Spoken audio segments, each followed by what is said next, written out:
এই কে আপনি? এই বেডে কি করছেন? ছি ছি ছি, শেষ পর্যন্ত একটা স্টাফের সাথে তুমি বেডে শুয়ে আছো? তোমার এতটা অধপতন কিভাবে হলো? আমিও তো কিছুই বুঝতে পারছি না। এই স্টাফ এই বেডে কিভাবে এলো? শুরু হয়েছে কনেপক্ষ আর বরপক্ষের ভিতরে কথা কাটাকাটি। আমার কথা এখনো টনটন করে ব্যথা করছে। এমন একটা অবস্থা হলো যে মারামারি লেগে যাবার মতো অবস্থা। উঠতে যাব তখন এই ছেলে, পালাচ্ছ কোথায়? দেখুন, আমি কিছু জানি না। আমার মাথায় কেউ আঘাত করলো, আমি নিচে পড়ে গেলাম। তারপর এখানে নিজেকে পেয়েছি। বিশ্বাস করুন, আমি কিছু জানি না। বললাম না এই মেয়ের চরিত্র ভালো না। তোমাকে বহুবার বারণ করেছি কিন্তু তুমি বিশ্বাস করনি। এখন নিজের চোখে দেখলে বড় আব্বু তোমার হবু বৌমার চরিত্র। রাজ দেখলে তো তোমার হবু বউয়ের চরিত্র। এই মেয়ে, মুখ সামলে কথা বলো। তোমার সাহস কি করে হয় আমার চরিত্র নিয়ে কথা বলার? চুপ, একদম চুপ। তোমার জন্য আমার মান সম্মান সবকিছু শেষ হয়ে গেল। বিশ্বাস করো পাপা, আমি জানি না কি থেকে কি হয়েছে। আমি জানি না এই ছেলে কিভাবে এই বেডে এলো।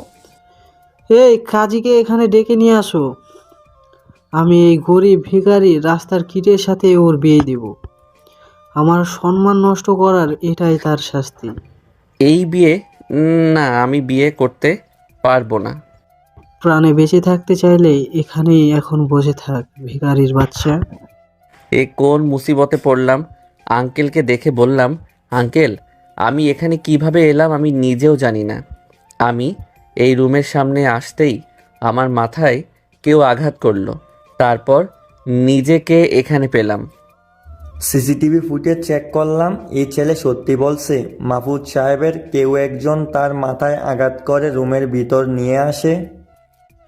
এখন কিছু করার নেই, সম্মান বাঁচাতে এই ছেলের সাথেই বিয়ে দেওয়া লাগবে। এখন কিছু করার নেই, সম্মান বাঁচাতে এই ছেলের সাথেই বিয়ে দেওয়া লাগবে। এটা জানাজানি হয়ে গেছে। আপনার পক্ষ থেকে দুইজন সাক্ষী নিয়ে আসেন। স্যার, একটু ভেবে দেখুন, এমন বিয়ে দেয়া কি ঠিক হবে? আপনাকে যা বলছি তাই করুন, না হলে আপনার রিসোর্ট বন্ধ করে দিব। আমি কেমন মানুষ আমাকে আপনি ভালো করেই চিনেন। জি স্যার, আমি নিয়ে আসছি। মেয়েটার দিকে তাকিয়ে দেখি কেমন যেন চুপচাপ আছে। ঘটনা কি বুঝলাম না। একটু পরে দুইজন সাক্ষী এবং কাজী এলো। কাজী বিয়ে পড়াতে মেয়েটা কবুল করে নিল। বিষয়টা কেমন হলো আমাকে বলতে বলল, তখন চুপ করে গেলাম। এই ছেলে কবুল বলতে পারো না? জি জি, ধমক শুনে কবুল বলে দিলাম। কপালের নাম গোপাল। ভাগ্যের কি কি অপেক্ষা করছে জানি না। আল্লাহ যা করেন অবশ্যই ভালোর জন্য করেন। সবাই রুম থেকে বেরিয়ে চলে গেল। পকেট থেকে ফোন বের করে দেখি রাত 11টা বাজে। আপনারা কিছু বুঝতে পারছেন না তাই তো? আসুন ফ্ল্যাশব্যাক থেকে ঘুরে আসি। আমি আকাশ আহমেদ নীল, মা বাবার একমাত্র সন্তান। মা বাবার সম্পর্কে কি আর বলবো, দুজনেই চাকুরিজীবী। এইবার অনার্স দ্বিতীয় বর্ষে। ক্রাশ বলতে একটা মেয়ে আছে, দেখতে অনেক সুন্দর। তার সামনে যাবার সাহস হয় না, কথা বলা তো দূরের কথা। কলেজের মাঠে চুপচাপ বসে আছি, তখন বন্ধুরা একে একে এসে পাশে বসলো। ওদের সাথে কথা বলছি, তখন পিয়ন এসে বলল প্রিন্সিপাল নাকি ডাকছে। তাই উঠে প্রিন্সিপালের রুমে পারমিশন নিয়ে ঢুকলাম। জি স্যার, বলুন। গত 2 মাসের ফিস বাকি আছে, কখন ফিস দিবা? এমন চলতে থাকলে কিন্তু তোমাকে কলেজ থেকে বের করে দিব। তোমাকে এর আগে 2বার বলা হয়েছে, কিন্তু এখন পর্যন্ত টাকা জমা দিতে পারোনি। তুমি যদি বেতন দিয়ে নাই পড়তে পারবা, তাহলে আমাদের কলেজে ভর্তি হয়েছে কেন? সরকারি কলেজে ভর্তি হতে, অথবা নর্মাল কোনো কলেজে ভর্তি হতে। স্যার আমাকে সময় দেন, আমি আর কয়েকদিনের মধ্যেই ফিস দিয়ে দিব। এই মাস পার হলেই 3 মাসের ফিস বকেয়া হয়ে যাবে। তোমার বাবার নাম্বার দাও। জি, স্যারকে আব্বুর নাম্বার দিলাম। উনি ফোন দিলেন। আব্বু ফোন রিসিভ করতেই, আসসালামু আলাইকুম স্যার, আমি আপনার ছেলে কলেজ থেকে কলেজের প্রিন্সিপাল বলছিলাম।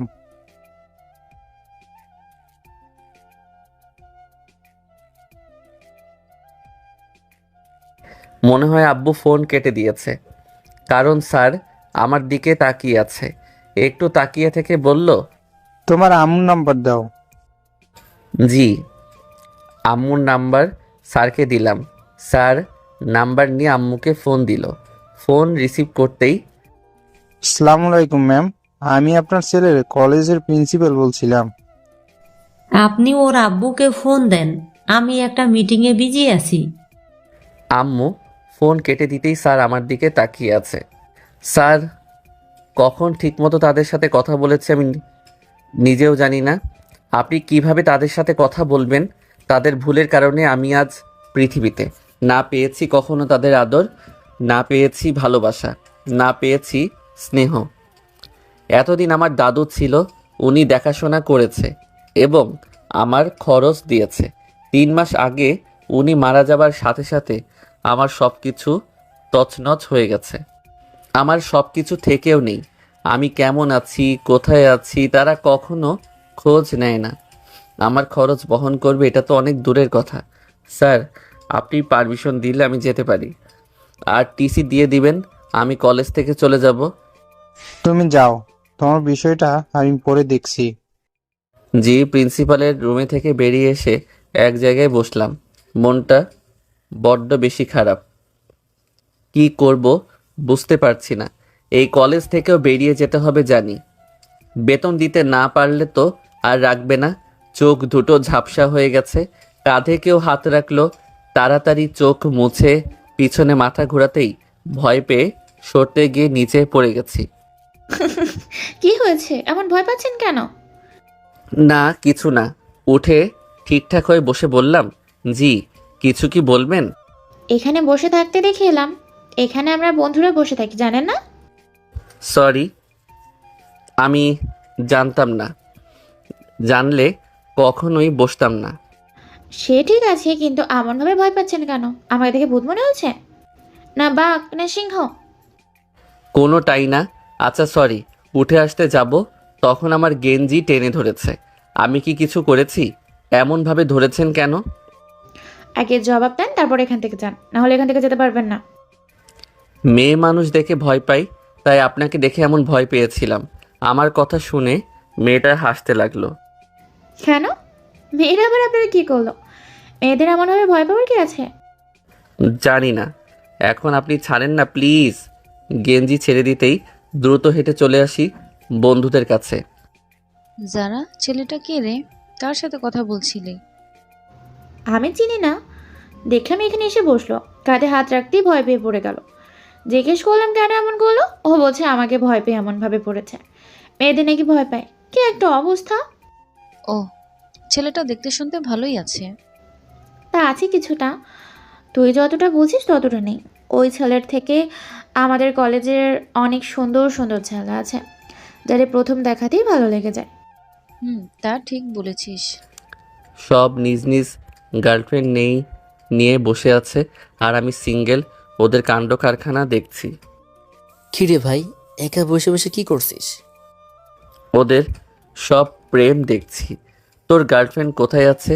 তুই দেরি করে কলেজে আসলি যে? এসেছিল, বাসে চলে গেল। তোর কি অবস্থা? এদিকে কোথায় গেছিলি? একটু প্রিন্সিপাল স্যারের রুমে গেছিলাম। কবে যে পড়াশোনা শেষ করে একটা চাকরি পাবো, কবে যে লাইফটা সুন্দর হবে আল্লাহ ভালো জানেন। চাকরি পাবি কি পাবি না তার গ্যারান্টি আছে?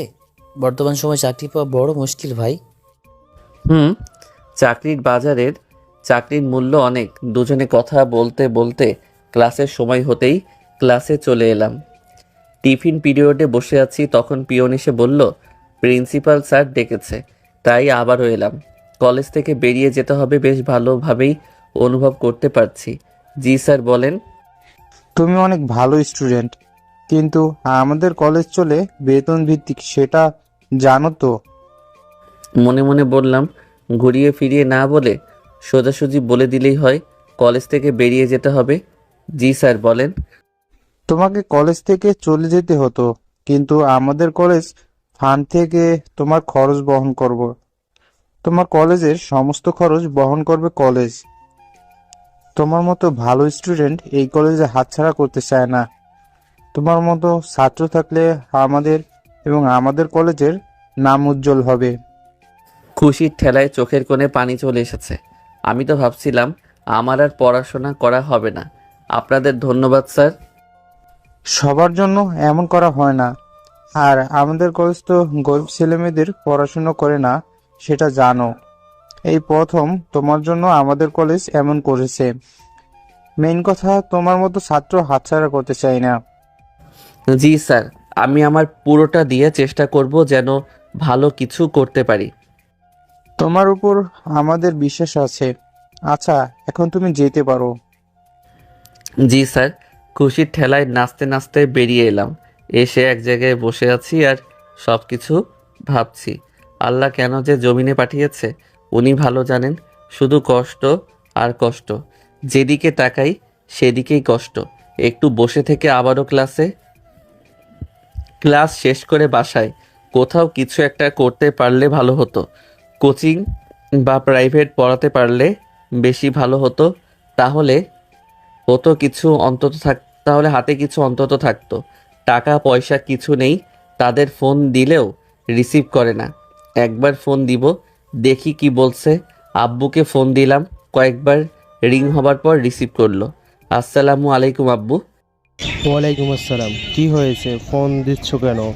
এমন কথা শুনে আর কিছু বলার সাহস হলো না। না, কিছু না।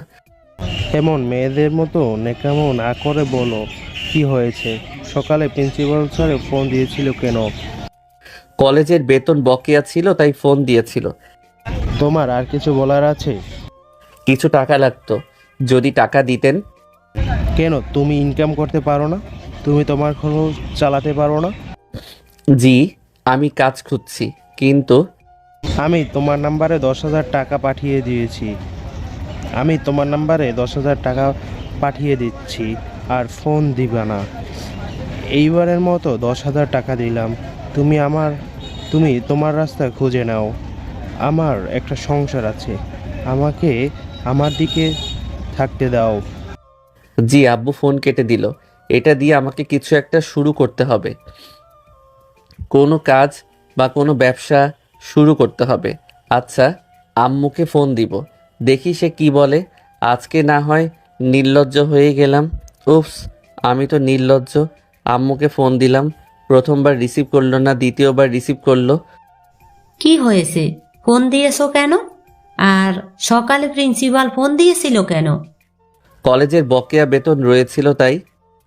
তোমাকে প্রাইভেট কলেজে কে পড়তে বলেছিল? সরকারি কলেজ ছিল না? নর্মাল কলেজ ছিল না?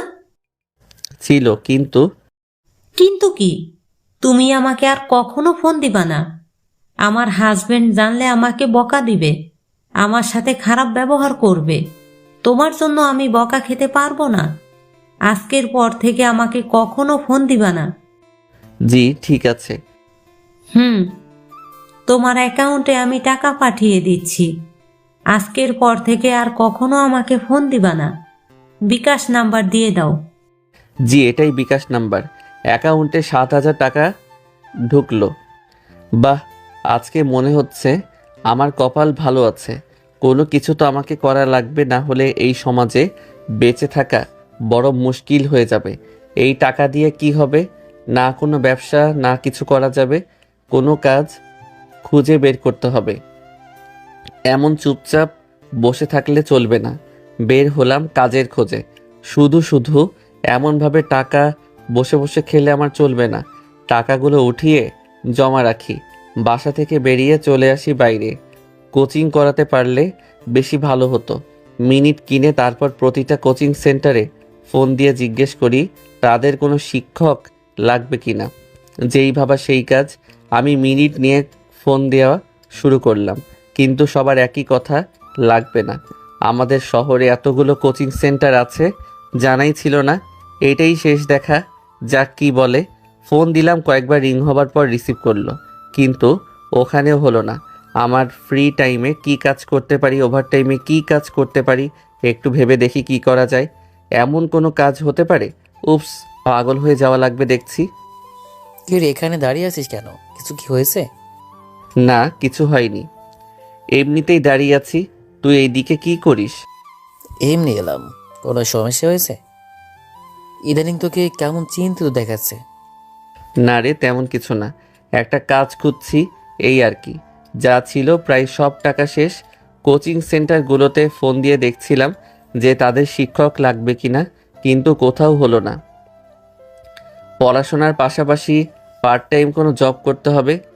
নাজিমের বাবার রিসোর্টে গিয়ে দেখতে পারিস। নাজিম বলছিল যে ওর বাবার রিসোর্টে কয়েকজন লোক লাগবে।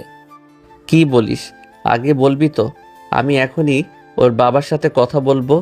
চল তুই আমার সাথে, যদি কাজটা হয়ে যায় তাহলে তোর জন্য ট্রিট আছে। এমনিতে তোর কাছে টাকা পয়সা নেই, আবার তুই ট্রিট দিবি? আচ্ছা চল, দেখা যাক কি হয়। দুজনে ওর বাইকে উঠে চলে আসি নাজিমের বাবার রিসর্টে। দেখি নাজিমের বাবা নেই, ওনার ম্যানেজার আছে। ম্যানেজারকে জিজ্ঞেস করতেই বলে ভিতরে আছে। তাই আমরাও ভিতরে এলাম। আসসালামু আলাইকুম আঙ্কেল। নাজিমের বাবা আমাকে না চিনলেও তুহিনকে ভালো করেই চিনে। তোমরা কি মনে করে সব কিছু ঠিক আছে তো? জি আলহামদুলিল্লাহ, সব ভালো। আঙ্কেল, আপনার রিসোর্টে কোনো কাজ আছে? কার জন্য কাজ খুঁজছো? আমার জন্য পার্ট টাইম কোনো কাজ আছে? যদি থেকে থাকে তাহলে একটা কাজ দেন, বড্ড প্রয়োজন। কেন, তোমার আব্বু আম্মু কি তোমার বাসা থেকে বের করে দিয়েছে? না, তেমন না আঙ্কেল। যদি কাজটা দিতেন তাহলে অনেক ভালো হয়। যদি পার্ট টাইম কোনো কাজ থাকে তবেই, কারণ আমার কলেজ আছে। দেওয়া যাবে, কিন্তু এত প্রয়োজন কেন বুঝলাম না। ধন্যবাদ আঙ্কেল, সময় হলে কোনো একদিন বলবো। তবে আমি, আমার বাবা মা নেই, এতিম বলতে পারেন। ও আচ্ছা, তুমি ম্যানেজারের কাছে যাও, আমি ফোন করে দিচ্ছি। জি আঙ্কেল। ওখান থেকে ম্যানেজার স্যারের কাছে এলাম। উনি আগামীকাল থেকে আসতে বললো, আর বলল 3 দিন একটু ট্রেনিং দিবেন। সে যাই হোক, একটা পার্ট টাইম জব তো হলো। কি রে, এখন তো ট্রিট দিবি নাকি? দিব যখন বলেছি, তখন চলো একটা ফাস্ট ফুডের দোকানে। বড় কোনো রেস্টুরেন্টে যাবার কথা বলিস না ভাই, জানিস তো আমার অবস্থা। আচ্ছা তুই যা, খাওয়াবি খাওয়াস। চল। তুহিনের বাইকের পিছনে উঠে লেকের পাড়ে এলাম। একটা ফাস্ট ফুডের দোকানে এসে 2টা বার্গার অর্ডার দিয়ে বসলাম। খাওয়া দাওয়া শেষে তুহিন চলে গেল। উঠে বিল দিয়ে নামাজ পড়ে বাসায়। পরের দিন রিসর্টে এলাম। 3 দিন ট্রেনিং নিলাম। ট্রেনিং শেষ করে আমার কাজ শুরু। কয়েক মাস কেটে গেল। এর ভিতরে আমার 2য় বর্ষ শেষ হয়েছে এবং ছুটি শেষে আমার কলেজও খুলে গেছে। কলেজে যাওয়া এবং বিকেল থেকে রাত পর্যন্ত ওভারটাইম জব। যদিও সব কিছু সামলানো কঠিন হয়ে যাচ্ছে, ঠিক মতো ঘুমাতে পারছি না, পড়াশোনাতেও ব্যাঘাত ঘটছে, কিন্তু যেমনভাবেই হোক আমাকে সব কিছু মেনটেন করতেই হবে। হাই। হ্যালো, কেমন আছেন?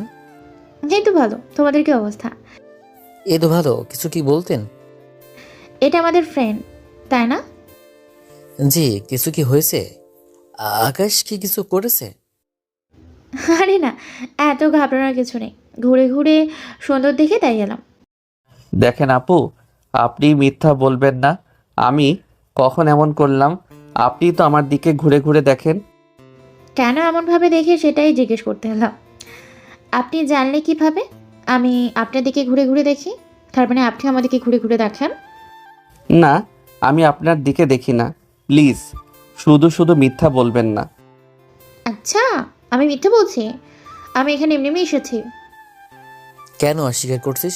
স্বীকার করে নিতে সমস্যা কোথায়? আর দেখতেই পারিস, তাই না? ঠিকই তো, স্বীকার করে নিতে সমস্যা কোথায়? সাহস আছে যে স্বীকার করবে? না, তোর এমনভাবে তাকানো উচিত হয়নি। আকাশ, তুই কি বামুন হয়ে চাঁদ ধরতে চাস? মুস্তাফিজ, এসব কেমন কথা? তুই এমনভাবে বলতে পারিস না। হ্যাঁ, গরিবদের বললেও সমস্যা। ওর কি যোগ্যতা আছে যে ভাইস প্রিন্সিপালের মেয়ের দিকে তাকায়? না বড়লোকের মেয়ে পটিয়ে বড়লোক হতে চায়? তুই কি এখন বেশি বেশি বলছিস না? তোর এমনভাবে অপমান করার তো আমি কারণ দেখি না। ওর প্রতি তোর এত দরদ কেন আমি বুঝি না। আকাশ আমাদের বন্ধু, আকাশের উপর তোর রাগ কিসের বলবি? তোর তো কিছু করেনি। এসব কি হচ্ছে? কিছু তো বুঝলাম না। আপনার বুঝে কাজ নেই, আপনি দয়া করে যান প্লিজ। থাক, তোদের ঝগড়া করার প্রয়োজন নেই। ওখান থেকে এসে এক জায়গায় চুপচাপ বসে থাকলাম। আমার বন্ধুদের ভিতরে কত রকমের বন্ধু, যদিও তুহিন শুধু আমার ভালো বন্ধু।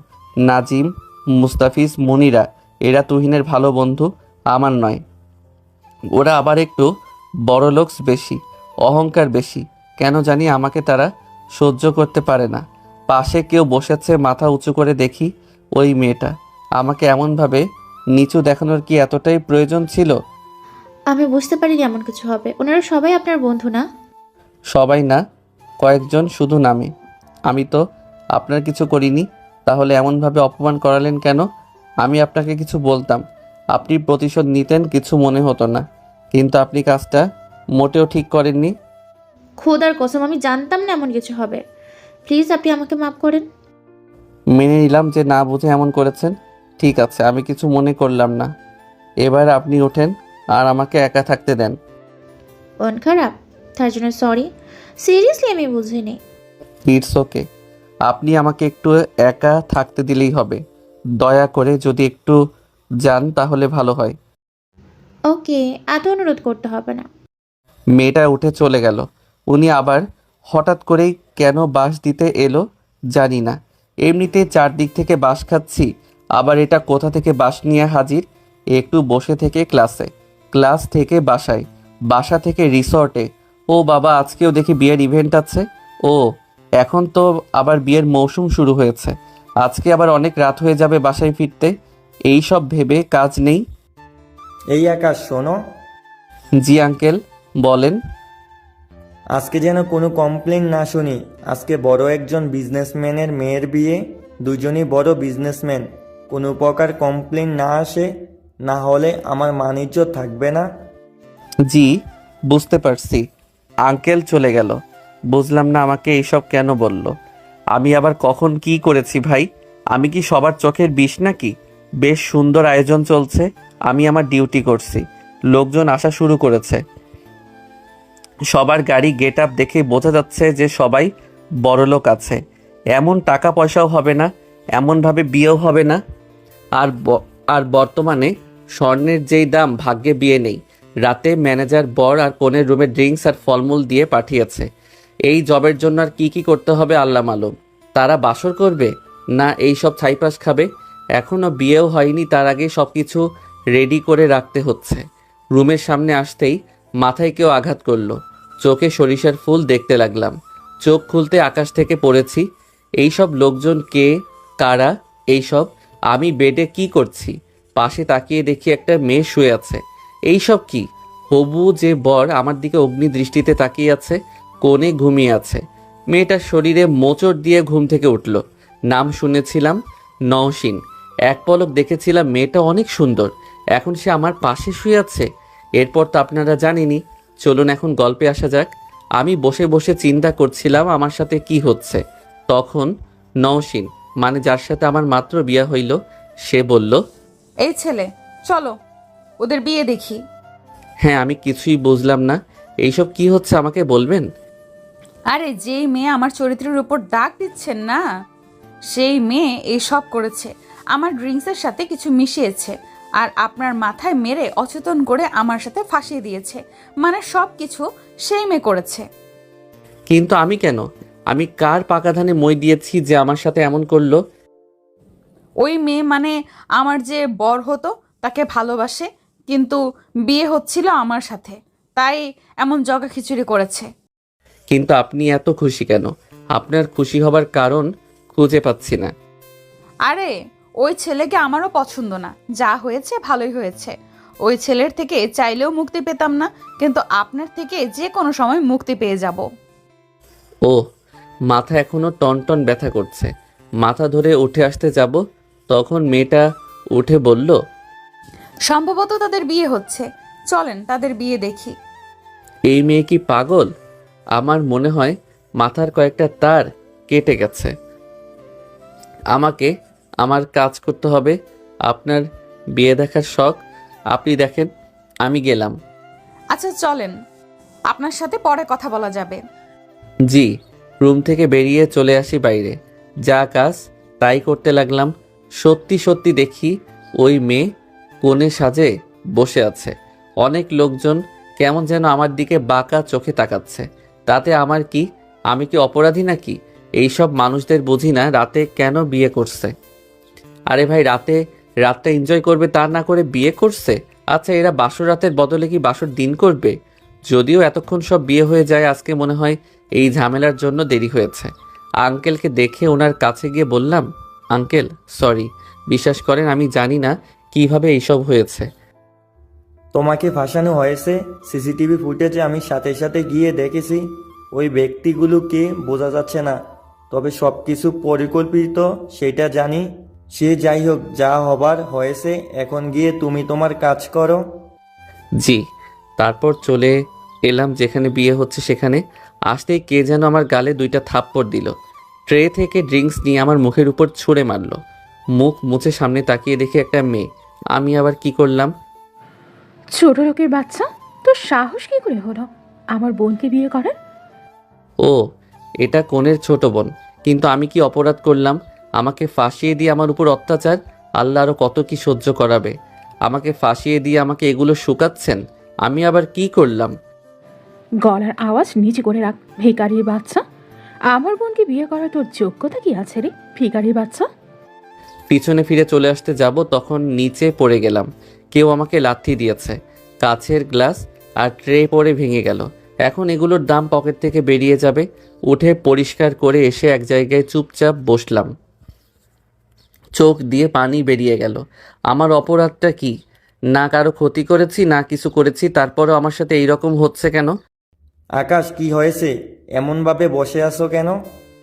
আঙ্কেলের কণ্ঠ শুনে উঠে দাঁড়িয়ে গেছি। আঙ্কেল, আমাকে আজকে ছুটি দিবেন? আমার দিনটা ভালো যাচ্ছে না।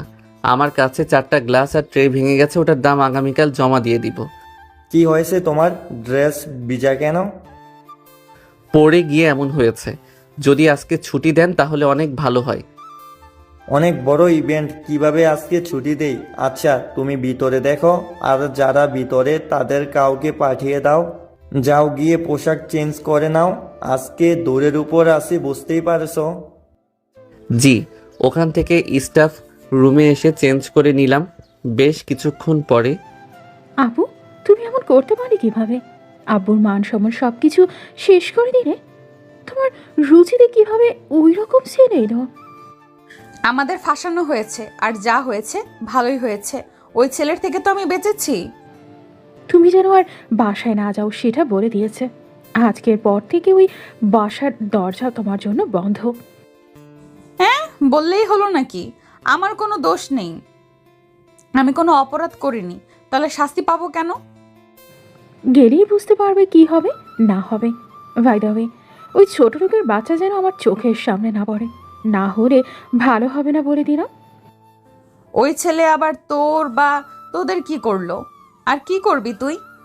এটা মনে রাখ, ওটা তোর দুলাভাই হয়। ওই ছোট লোকের বাচ্চাকে বলবো দুলা ভাই? হ্যাঁ, এতটাও খারাপ দিন আসেনি যে ওই ছেলেকে দুলা ভাই বলবো। তোর ইচ্ছে সেটা বড় কথা নয়, কথা হচ্ছে ওদের বেশ মানিয়েছে, তাই না? বেশ জুটি, 2 শয়তান মিলেছে ভালো। তোমার একটুও খারাপ লাগছে না? এত বড় লোক ছেলে তোমার থেকে হাতছাড়া হয়ে গেল। ওর থেকে কি বেশি সুখে রাখবে তোমাকে? একটুও আফসোস নেই। আম্মুকে আর কাউকে চোখে পড়ছে না। কোথায় সব? বাসায় চলে গেছে। এখানে কি জন্য থাকবে? অপমানিত হবার জন্য থাকবে? আর আব্বু যাবার আগে বলেছে যেন তুমি বাসায় না যাও, গেলে তোমাকে বাসা থেকে ঘাড় ধাক্কা দিয়ে বের করে দেবে।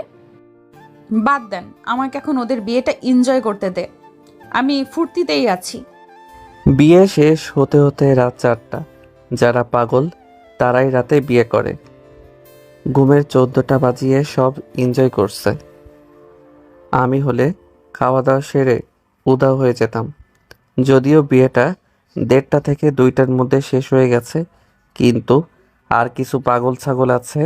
তারা আছে যারা সব গোবর খাচ্ছে আর নাচছে। লোকজন অনেকটাই কমে গেছে, অল্প কিছু আছে। সব কিছু শেষ করতে করতে রাত 4টায় বেজে গেছে। আমার কাজ শেষ, আমি আর থাকবো না, এবার বাসায় গিয়ে ঘুমিয়ে পড়ি। হঠাৎ করেই মনে পড়ল আমার তো বিয়ে হয়েছে, কিন্তু আমার বউ কোথায়? ধুর, কিসের বউ? রিসর্টে থেকে বের হতে গিয়ে দেখি মেয়েটা দাঁড়িয়ে আছে। আপনি আপনার বাসায় যাননি? গিয়েছিলাম বাসায়, আমার কোনো জায়গা নেই, লাগেজ দিয়ে বের করে দিয়েছে। আমাদের দোষ কোথায়? শালা নিজের চলতে এদিক টানতে ওই দিক উদাম, আর এখন আরেকজন কাঁধে এসে পড়লো। আপনার এইসব নিয়ে যাব কিভাবে? এই যে আমার গাড়ি আছে, ব্যাগ পেছনে রাখা আছে, আমি শুধু আপনার জন্য অপেক্ষা করছি। কেন আপনার যাবার জায়গা নেই? আপনারা বড়লোক, শহরে কয়েকটা বাসা থাকবে, শত শত গাড়ি থাকবে। আপনি ফেসবুক লেখিকাদের চটি উপন্যাস পড়েন? শত শত গাড়ি থাকবে, বাড়ি থাকবে, মানে টাকা কি গাছের পাতা? টাকা কি গাছে ফলে? না মানে, আচ্ছা আমার বাড়িতে চলেন। আপনার আব্বু আম্মু কিছু বলবে না? না, আপনি চলেন, আমি রাস্তা বলে দিচ্ছি। আমি গাড়িতে উঠে বসলাম, উনি ড্রাইভ করতে লাগলো। আমার নাম আকাশ। আপনার নাম যেন কি? কেন, যখন বিয়ে পড়া ছিল তখন শোনেননি? আরে তখন মাথা কাজ করা বন্ধ করে দিয়েছিল। কে কি বলেছিল বুঝতেই পারিনি। আমার নাম আশফিকা নওশিন, শুধু নওশিন বলেই ডাকতে পারেন। আপনি কি এটাই জব করেন? ওটা আমার পার্ট টাইম জব। আমি একজন স্টুডেন্ট, অনার্স 3য় বর্ষের ছাত্র। আপনি? এটা কোনো কথা হলো? আমি এবার কি করলাম? আর আপনি এমনভাবে কান্নাকাটি জুড়লেন কেন? আচ্ছা আপনি কোথায় পড়াশোনা করেন? কান্না করব না মানে? আপনি আমার থেকে ছোট। আল্লাহ ভাগ্যে শেষ পর্যন্ত এই ছেলে ছিল। হ্যাঁ, আপনি আমার সিনিয়র। ভাগ্য খারাপ থাকলে যা হয়। মনে মনে বললাম, ভাগ্য ভালো আবার কখন ছিল? সব দিক দিয়েই তো ফুটো। আমি একজন ডাক্তার। যাক, আল্লাহ বাঁচিয়েছেন। তাহলে আপনার খরচ আপনি চালাতে পারবেন? এমন কথা বলছেন কেন? না মানে, আমি আমার খরচ চালাতে হিমশিম খেয়ে যাই, তার উপর আপনার খরচ কিভাবে বহন করতাম বলেন? ও, বাসায় কে কে আছে? জি, শুধু আমি। না বাবা আছে না মা আছে। আমার দাদা ছিল, এই 1.5 বছর আগে মারা যায়। So sad. আপনার আব্বু আম্মু কবে থেকে নেই? আরে মারা যায়নি, বেঁচে আছে, তবে আমার কাছে তারা মারা যাবার মতোই, আর তাদের কাছে আমিও মারা যাবার মতো। মানে তারা দুজনে তাদের নিজ নিজ সংসার নিয়ে আছে। তাদের যখন ডিভোর্স হয় তখন আমার দায়িত্ব নিয়ে মারামারি করলেও পরে আর কেউ খোঁজ খবর নেয়নি। আদালত তাদের আমাকে ভাগ করে দেয়, কিন্তু তাদের যখন বর এবং বউ হলো তখন আমাকে সহ্য করতে পারতো না, তাই দাদা আমার দেখাশোনা করতে শুরু করে। তারও বয়স হয়েছিল, মারাও গেল, তারপর থেকে আমি একা। অনেক কিছুই আছে, জানতে ইচ্ছুক থাকলে সময়ের সাথে সাথে অনেক কিছুই জানতে পারবেন। কেন জানবো না? অবশ্যই শুনবো, বুঝবো। আর কত দূর? এই তো সামনেই, বাঁক নিয়ে সামনে 2টা বাসা, পরের বাসা। তারপর বাসায় চলে এলাম, গাড়ি থেকে ব্যাগ নামিয়ে বললাম এই সাইডে গাড়ি পার্ক করে দেন। তারপর বাসার ভিতরে চলে আসেন। লাগেজ নিয়ে বাসার সামনে এসে তারা খুলে ভিতরে এলাম। গাড়ি সাইড করে ঢেকে নওশিন বাসার ভিতরে এলো। বাসা তো বেশ ভালোই আছে। আমি ভাবলাম না জানি কেমন। জি, আমার বাবা, আমার চাচারা থাকতো, কিন্তু সবাই এখন আলাদা আলাদা হয়ে গেছে। দাদা মৃত্যুর আগে এই বাসা আমার নামে করে দিয়ে গেছে, তাই এই বাসা নিয়ে কেউ ঝামেলা করার সাহস পায়নি। না হলে হয়তো এই বাসা থাকতো না। আমার কাছে শুধু এই বাসাটাই আছে, এর বাইরে আমার কাছে কিছু নেই। বুঝলাম, ঘুমাবো কোথায়? একটু অপেক্ষা করুন, আমি বিছানা ঠিক করে দিচ্ছি। শুধু সব কিছু বের করে বিছানায় পারতে হবে। একসাথে ঘুমাতে সমস্যা কোথায়? এমন নয় যে আমি আপনার জন্য হারাম। না মানে, আমি তো আপনার বউ, তাই না? দেখেন, আমার মনে হয় এখন কথা না বলে ঘুমিয়ে পড়েন। আপনার সাথে কথা হবে, গল্প হবে, ভাব আদান প্রদান হবে। আপাতত আমিও ক্লান্ত, আপনিও অনেক ক্লান্ত। আর আপনি যদি গোসল দেন তাহলে ওই যে ওয়াশরুম। আচ্ছা ঠিক আছে, আমি ফ্রেশ হয়ে ঘুমাবো। শরীর অনেক ক্লান্ত, পরিশ্রান্ত, অবসাদগ্রস্ত। বিরাম। আমারও। আসেন আমার সাথে। আমি রুমে এলাম, পিছনে পিছনে নওশিন এলো। আমি পোশাক নিয়ে বেরিয়ে এলাম। ভাবলাম গোসল করব না, আগে ওনাকে বলি, দিয়ে বিছানা ঠিক করি। তাই আবার রুমে আসতে যাব, তখন বললাম আসতে পারি? জি আসুন। পারমিশন নেওয়া লাগবে না, রুমের ভেতরে পারমিশন ছাড়াই ঢুকতে পারেন। কিন্তু যদি গোসল করতে চান তাহলে চান। আমি ততক্ষণে অন্য রুমে গিয়ে রুম ঠিক করি। নওশিন চলে গেল। আমি অন্য রুমে এসে পরিষ্কার করে ওয়ার্ড্রোব থেকে সব কিছু বের করে বিছানা করে দিলাম। তারপর আমার রুমে গিয়ে বিছানায় নওশিনের জন্য অপেক্ষা করতে লাগলাম। দেখি 5টা বাজতে গেল আর চারপাশে আজান দেওয়া শুরু করেছে। কিছুক্ষণ পরে নওশিন আসলে বললাম, আসেন, ওই রুম ঠিক করা হয়ে গেছে, আপনার লাগেজ দিয়ে ওখানে রেখে দিয়েছি। মাথা নাড়িয়ে আমার পিছনে পিছনে এলো। এখন ঘুমিয়ে পড়েন, আমি নামাজ পড়ে ঘুমাবো। আচ্ছা ঠিক আছে, গুড নাইট। জি। ওই রুম থেকে বেরিয়ে গোসল এবং অজু করে এসে রুমেই নামাজ পড়ে শুয়ে গেলাম, কারণ চোখকে আর ধরে রাখতে পারছি না। বিছানায় শুতে শুতেই ঘুমিয়ে গেছি। ঘুম থেকে উঠে দেখি 11টা বাজে। রুম থেকে বেরিয়ে আসতে দেখি নওশিন ডাইনিং টেবিলে বসে আছে। কখন ঘুম থেকে উঠেছেন? আচ্ছা এই তো 10-15 মিনিট হবে। অনেক খিদে পেয়েছে, কি খাবো? রান্না কে করে? জি আমি। ফ্রিজে কি রয়েছে আগে দেখি। রান্নাঘরে এলাম, পিছনে পিছনে নওশিন এলো। এটা রান্নাঘর? এমন অবস্থা মনে হচ্ছে এটা ডাস্টবিন। কিভাবে কি করেন? না আসলে একা মানুষ কখন কি সামাল দিব, হাতে সময় নেই। মাসে একবার করে একটু একটু করে পরিষ্কার করি। আপনি আমার সাথে হাত মেলান, আগে পরিষ্কার করব, তারপর রান্না বান্না হবে। এত নোংরা হলে চলে? বাসায় কি অবস্থা হয়ে আছে, রান্নাঘরের কি অবস্থা হয়ে আছে, ওয়াশরুমের কি অবস্থা হয়ে আছে। মাথা চুলকাতে চুলকাতে বললাম, আসলে এত পরিষ্কার করে কি হবে, অত সময় আমার নেই। কলেজ থেকে বাসা, বাসা থেকে জবে, জব থেকে বাসায় ঘুম, সময় পেলে রান্না, কখনো বাইরে যাই, আবার কখনো না খেয়ে থাকি, আবার পড়াশোনা তো আছেই। হয়েছে, আর কিছু বলতে হবে না। মানুষ এত নোংরা হতে পারে জানা ছিল না। আপনি এখন বাজারে যাবেন, তারপর ক্লিন করার জন্য সবকিছু নিয়ে আসবেন। কতগুলো টাকা আজকে খরচ হয়ে যাবে। এমন পরিবেশে থাকতে ভালো লাগছে? কিপটামি বাদ দিয়ে গিয়ে নিয়ে আসেন তো। আর এখানকার খাবারের মতো খিচুড়ি নিয়ে আসবেন।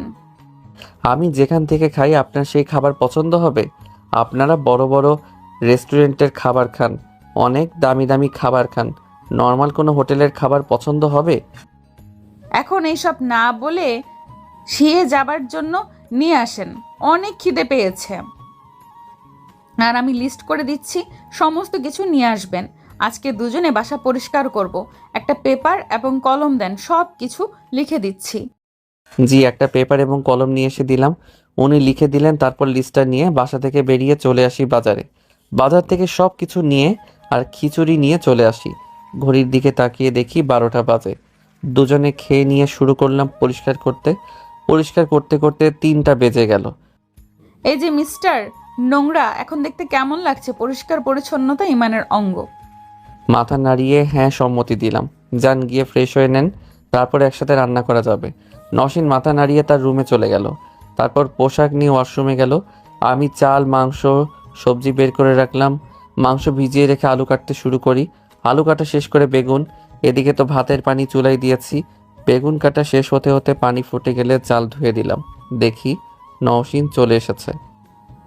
বাহ, অনেক কিছুই করা শেষ। এখন যান গিয়ে আপনিও গোসল সেরে নেন।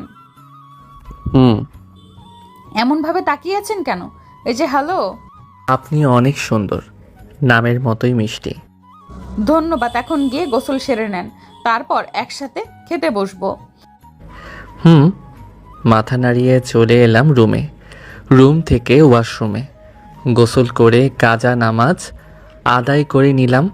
নামাজ শেষ করে এসে দেখি মাংস কষছে, মশলা কম মনে হচ্ছে। এত মশলা খাওয়া ভালো না। ভাত হয়ে গেছে, এখন সবজি আর মাংস হয়ে গেলেই হয়ে গেল। আজকে খেতে খেতে 4টা বেজে যাবে। আবার ওনার দিকে তাকালাম। ভেজা চুল, চুলগুলো মাশাল্লাহ কোমর পর্যন্ত। ওনার চুল থেকে শ্যাম্পুর খুশবু ছড়াচ্ছে। আমার তো সেই তখন থেকে কেমন কেমন লাগছে। রাত থেকে একটা মেয়ে আমার সাথে সাথে আছে, ভাবা যায়? আমার কাছে তো স্বপ্নের মতো মনে হচ্ছে। এমনভাবে তাকিয়ে থাকলে নজর লেগে যাবে। সরি, আপনি এত সুন্দর যে বারবার আপনার দিকে তাকাতে ইচ্ছা করছে। আল্লাহর কসম আমি সত্যিই বলছি। গার্লফ্রেন্ড ছিল বা আছে? না, আমার কোনো গার্লফ্রেন্ড নেই। আমার মতো ছেলের আবার গার্লফ্রেন্ড? না আছে টাকা, না আছে বাইক, তাহলে গার্লফ্রেন্ড কোথা থেকে থাকবে? সেটাই কথা, এই শহরে গার্লফ্রেন্ড রাখতে গেলে এগুলো প্রয়োজন, কিন্তু সব মেয়ে কি এমন চায়? লজ্জায় কারো সাথে কথা বলতে পারি না, ঠিক মতো কথাই বলতে পারি না, আবার গার্লফ্রেন্ড। মেয়েদের সামনে গেলে হাঁটু কাঁপাকাঁপি শুরু করে দেয়। এখন বউ আছে মশাই। ওই সব বাদ দেন, আমার দ্বারা কোনো মেয়ে প্রভাবিত হবে না, এখনো পর্যন্ত হয়নি, মানে আর হবেও না, আর চাইও না। বাসায় বউ রেখে গার্লফ্রেন্ডের স্বপ্ন দেখা হচ্ছে? জি না, আপনি আমাকে ডিভোর্স দিয়ে দিবেন তাই না? ডিভোর্স দিব কি জন্য? আপনি যে রাতে আমাকে বললেন যে কোনো সময় ছেড়ে দিবেন, আমাকে যে কোনো সময় ছেড়ে দিতে পারবেন, তাই বিয়েতে রাজি হয়েছেন। গতকাল বলেছিলাম, কিন্তু আজকের পর থেকে বৃদ্ধ হতে চাইবো। আপনাকে আমার পছন্দ হয়েছে, আপনি যদি পারমিশন দেন তাহলে আপনার কাছে থেকে যেতে পারি। অনন্তকাল সম্ভব না, পৃথিবীর শেষ সময় পর্যন্ত বেঁচে থাকবো না, তাই অনন্তকাল পর্যন্ত সম্ভব না, তবে যতটা সময় বেঁচে থাকবো ততটা সময় আপনার পাশেই থাকতে চাই। সবাই তো ছেড়ে গেছে, আপনি কিভাবে আমার কাছে থাকবেন? আমার সাথে থাকতে আপনার কষ্ট হবে না? কিভাবে আমার সাথে মানিয়ে নেবেন নিজেকে? পৃথিবীতে কারো জন্য কেউ পারফেক্ট না, মানিয়ে নিতে পারলেই জীবন সুন্দর। আমি যদি বলি আমি থাকতে পারবো, আমি সব মানিয়ে নিতে পারবো, তাহলে বলবো পৃথিবীর অষ্টম আশ্চর্য যদি কিছু হয়ে থাকে তাহলে এটা কোনোভাবেই সম্ভব না। আমি যদি বলি সম্ভব, চেষ্টা করলে সব কিছু সম্ভব। আমি তো আপনাকে সেভাবে জানি না, তাই বলতে পারছি না আপনি পারবেন কি পারবেন না। আপনার কনফিডেন্স দেখে মনে হয় আপনি পারবেন। আপনি যখন বলছেন আপনি থাকতে পারবেন, তবে অবশ্যই পারবেন। কিন্তু এমনভাবে তাকিয়ে থাকাতে আমার অনেক লজ্জা লাগছে। এমনভাবে তাকিয়ে থাকার কোনো কিছু নেই, তাই না? না, আসলে আপনার আব্বু আপনার উপর এতটা ক্ষিপ্ত কেন? এখানে তো আপনার কোনো ভুল ছিল না। আগে থেকেই বলে আসছি আমি ওই ছেলেকে বিয়ে করব না, আর গতকাল রাতে এমন একটা কাণ্ড ঘটে গেল, আর পাপা বুঝলো আমি সব কিছু করেছি, তাই আমার উপর এমনভাবে রাগান্বিত। এমনটা যে করেই হোক না কেন, তাকে ধন্যবাদ। কে এমন করেছে যদিও সেটা জানি। ও, জ্ঞান ফেরার পর যখন আপনাকে পাশে আর রুমের ভেতর লোকজন দেখি আমার কলিজা শুকিয়ে গেছিল। এতটাই ভয় পেয়েছিলাম যে আরেকটু হলেই হার্ট অ্যাটাক করতাম। এমনি মেয়েদের সাথে কথা বলতে ভয় পাই, আর আপনি আমার পাশে শুয়েছিলেন। মেয়েদের এত ভয় পাওয়ার কি আছে? যখন ক্লাস 9-এ ছিলাম তখন একজনকে আমার ভালো লেগে যায়। তাকে মনের কথা বলার পর সে তো মারের সাথে হেড স্যার অনেক মারে। সেই যে ভয় পাচ্ছিলাম, আর সেভাবে কোনো মেয়ের আশেপাশে যাইনি। পড়াশোনা, বাইরে একটু ঘোরাঘুরি, ফোনে গেম খেলার মধ্যেই সময় পার করেছি। তাই না? মেয়েটার ভয় তাহলে এখনো মনের ভেতরে আছে? শুধু ওই মেয়ে না, প্রতিটা মেয়েকে ভয় পাই, এমনকি আপনাকেও ভয় পাচ্ছি এবং পাবো। আমার কথা শুনে আমার দিকে ভুরু কুঁচকে তাকিয়ে বলল, আমাকে ভয় পাওয়ার কি আছে? আমার আম্মুর জন্য। এখানে আম্মু কোথা থেকে এলো? দেখা গেল আপনার সাথে কোনো কিছু নিয়ে একমত হলো না, ঝগড়া হলো, আপনি পুলিশকে বলে থানায় ভরে উদুম কেলানি খাওয়ালেন। আমার আম্মু তো তাই করতো। এটা আবার কেমন কথা? তাদের ডিভোর্সের কারণ কি? একে অপরের প্রতি অভিযোগ। তারা কিন্তু রিলেশন করেই বিয়ে করেছিলেন, দুজনে জব করত, একে অপরকে অভিযোগ করত, বিভিন্ন দোষারোপ করত, এক কথা থেকে দুই কথা, তারপর হাতাহাতি, এরপর জেলে দেওয়া, তারপর ডিভোর্স। আম্মুর জব হবার আগ পর্যন্ত সব কিছু ঠিকঠাক ছিল, কিন্তু যখন আম্মু জব পেয়ে গেল, তার ছেলে কলিগদের সাথে চলাফেরা করতে লাগলো, বাসা থেকে দেরি করে আসতে শুরু করলো, আমাকে অযত্নে রাখা শুরু করলো, সংসার দেখাশোনা করা বন্ধ করে দিল, তখনই ঝামেলাটা শুরু হয়েছিল। এই সমস্ত হবার কারণ ওই জব। সত্যি বলতে চাকরিজীবী মেয়েদের আমি ঘৃণা করি। আমাকে তাহলে আপনি ঘৃণা করছেন বা করবেন? ঘৃণা করব এবং ভয় পাবো। যদিও আমার হারানোর কিছু নেই, আপনি যা কিছু করতে পারবেন। বুঝতে পারছি এই সব কিছু আপনার স্মৃতিতে অনেক বড় আঘাত করেছে। আশা করি ভুল ভ্রান্তি ভেঙে যাবে, আর এমন কিছু ভাবাই স্বাভাবিক। I agree. তবে যা হয়েছে সেটা ভালো হয়নি। আপনার সাথে অনেক খারাপ হয়েছে। আপনার দায়িত্ব কে নিয়েছিল? প্রথমে দুজনেই নিয়েছিল, আমাকে কেউ ছাড়তে চাচ্ছিল না। আমার প্রতি তাদের ভালোবাসা দেখে আদালত ভাগ করে দেয়, 1 মাস আম্মুর কাছে আর আরেক মাস আব্বুর কাছে। কিন্তু তারা যখন বিয়ে করে নিল তখন আর তাদের কাছে আমার জায়গা হয়নি। আমার দাদা তার কাছে রেখে দিয়ে পালন করতে লাগলো। দাদা একজন সরকারি স্কুলের শিক্ষক ছিল। উনি যা বেতন পেত তা দিয়ে আমাদের হয়ে যেত। তারা কেউ আপনার খরচ দেয় না? আদালত কি সেটা বলে দেয়নি? না, তাদের সাথে কথা বলতে ইচ্ছে করে, থাকতে ইচ্ছে করে, কিন্তু কেউ কথা বলে না। আমার সাথে কথা বলার মতো তাদের কাছে সময় নেই। তাদের সাথে মাসে 1বার বা 2বার কথা হলেও 1 বছর ধরে আর কথা হয়নি। ফোন দিলে রিসিভ করে না, তাই আমিও ফোন দেই না। এই 1 বছর আগে আমার কলেজের ফিস বকেয়া হয়ে গিয়েছিল, ওটার জন্য প্রিন্সিপাল ফোন দেয়। তারপর আব্বু বলে আম্মুর সাথে কথা বলতে, আম্মু বলে আব্বুর সাথে কথা বলতে। এমন দেখে প্রিন্সিপাল স্যার আমার কলেজের ফিস মাফ করে দেয় এবং বলে যে আজকের পর থেকে কলেজের ফান্ড থেকে আমার কলেজের সমস্ত খরচ দিবে। আবার সেদিন ভাগ্য এতটাই ভালো ছিল যে তারা আমাকে 17,000 টাকা দেয়। আম্মু দিয়েছিল 7,000 আর আব্বু দিয়েছিল 10,000। সাথে দুজনেই শর্ত দিয়েছিল যেন আর কখনো তাদের ফোন না দেই। তারপর থেকে আর কখনো কথা হয়নি। অনেক খারাপ অবস্থার মধ্য দিয়ে পার হয়ে এত দূর এসেছেন। অনেক কিছুই ঘটে গেছে জীবনে, একদমই ভালো কিছু হয়নি। খাবার হয়ে গেছে, এখন চলুন খেয়ে নেবেন। হাতের উল্টো পিঠ দিয়ে চোখ মুছে নওশিনের সাথে খাবার নিয়ে ডাইনিং টেবিলে এলাম।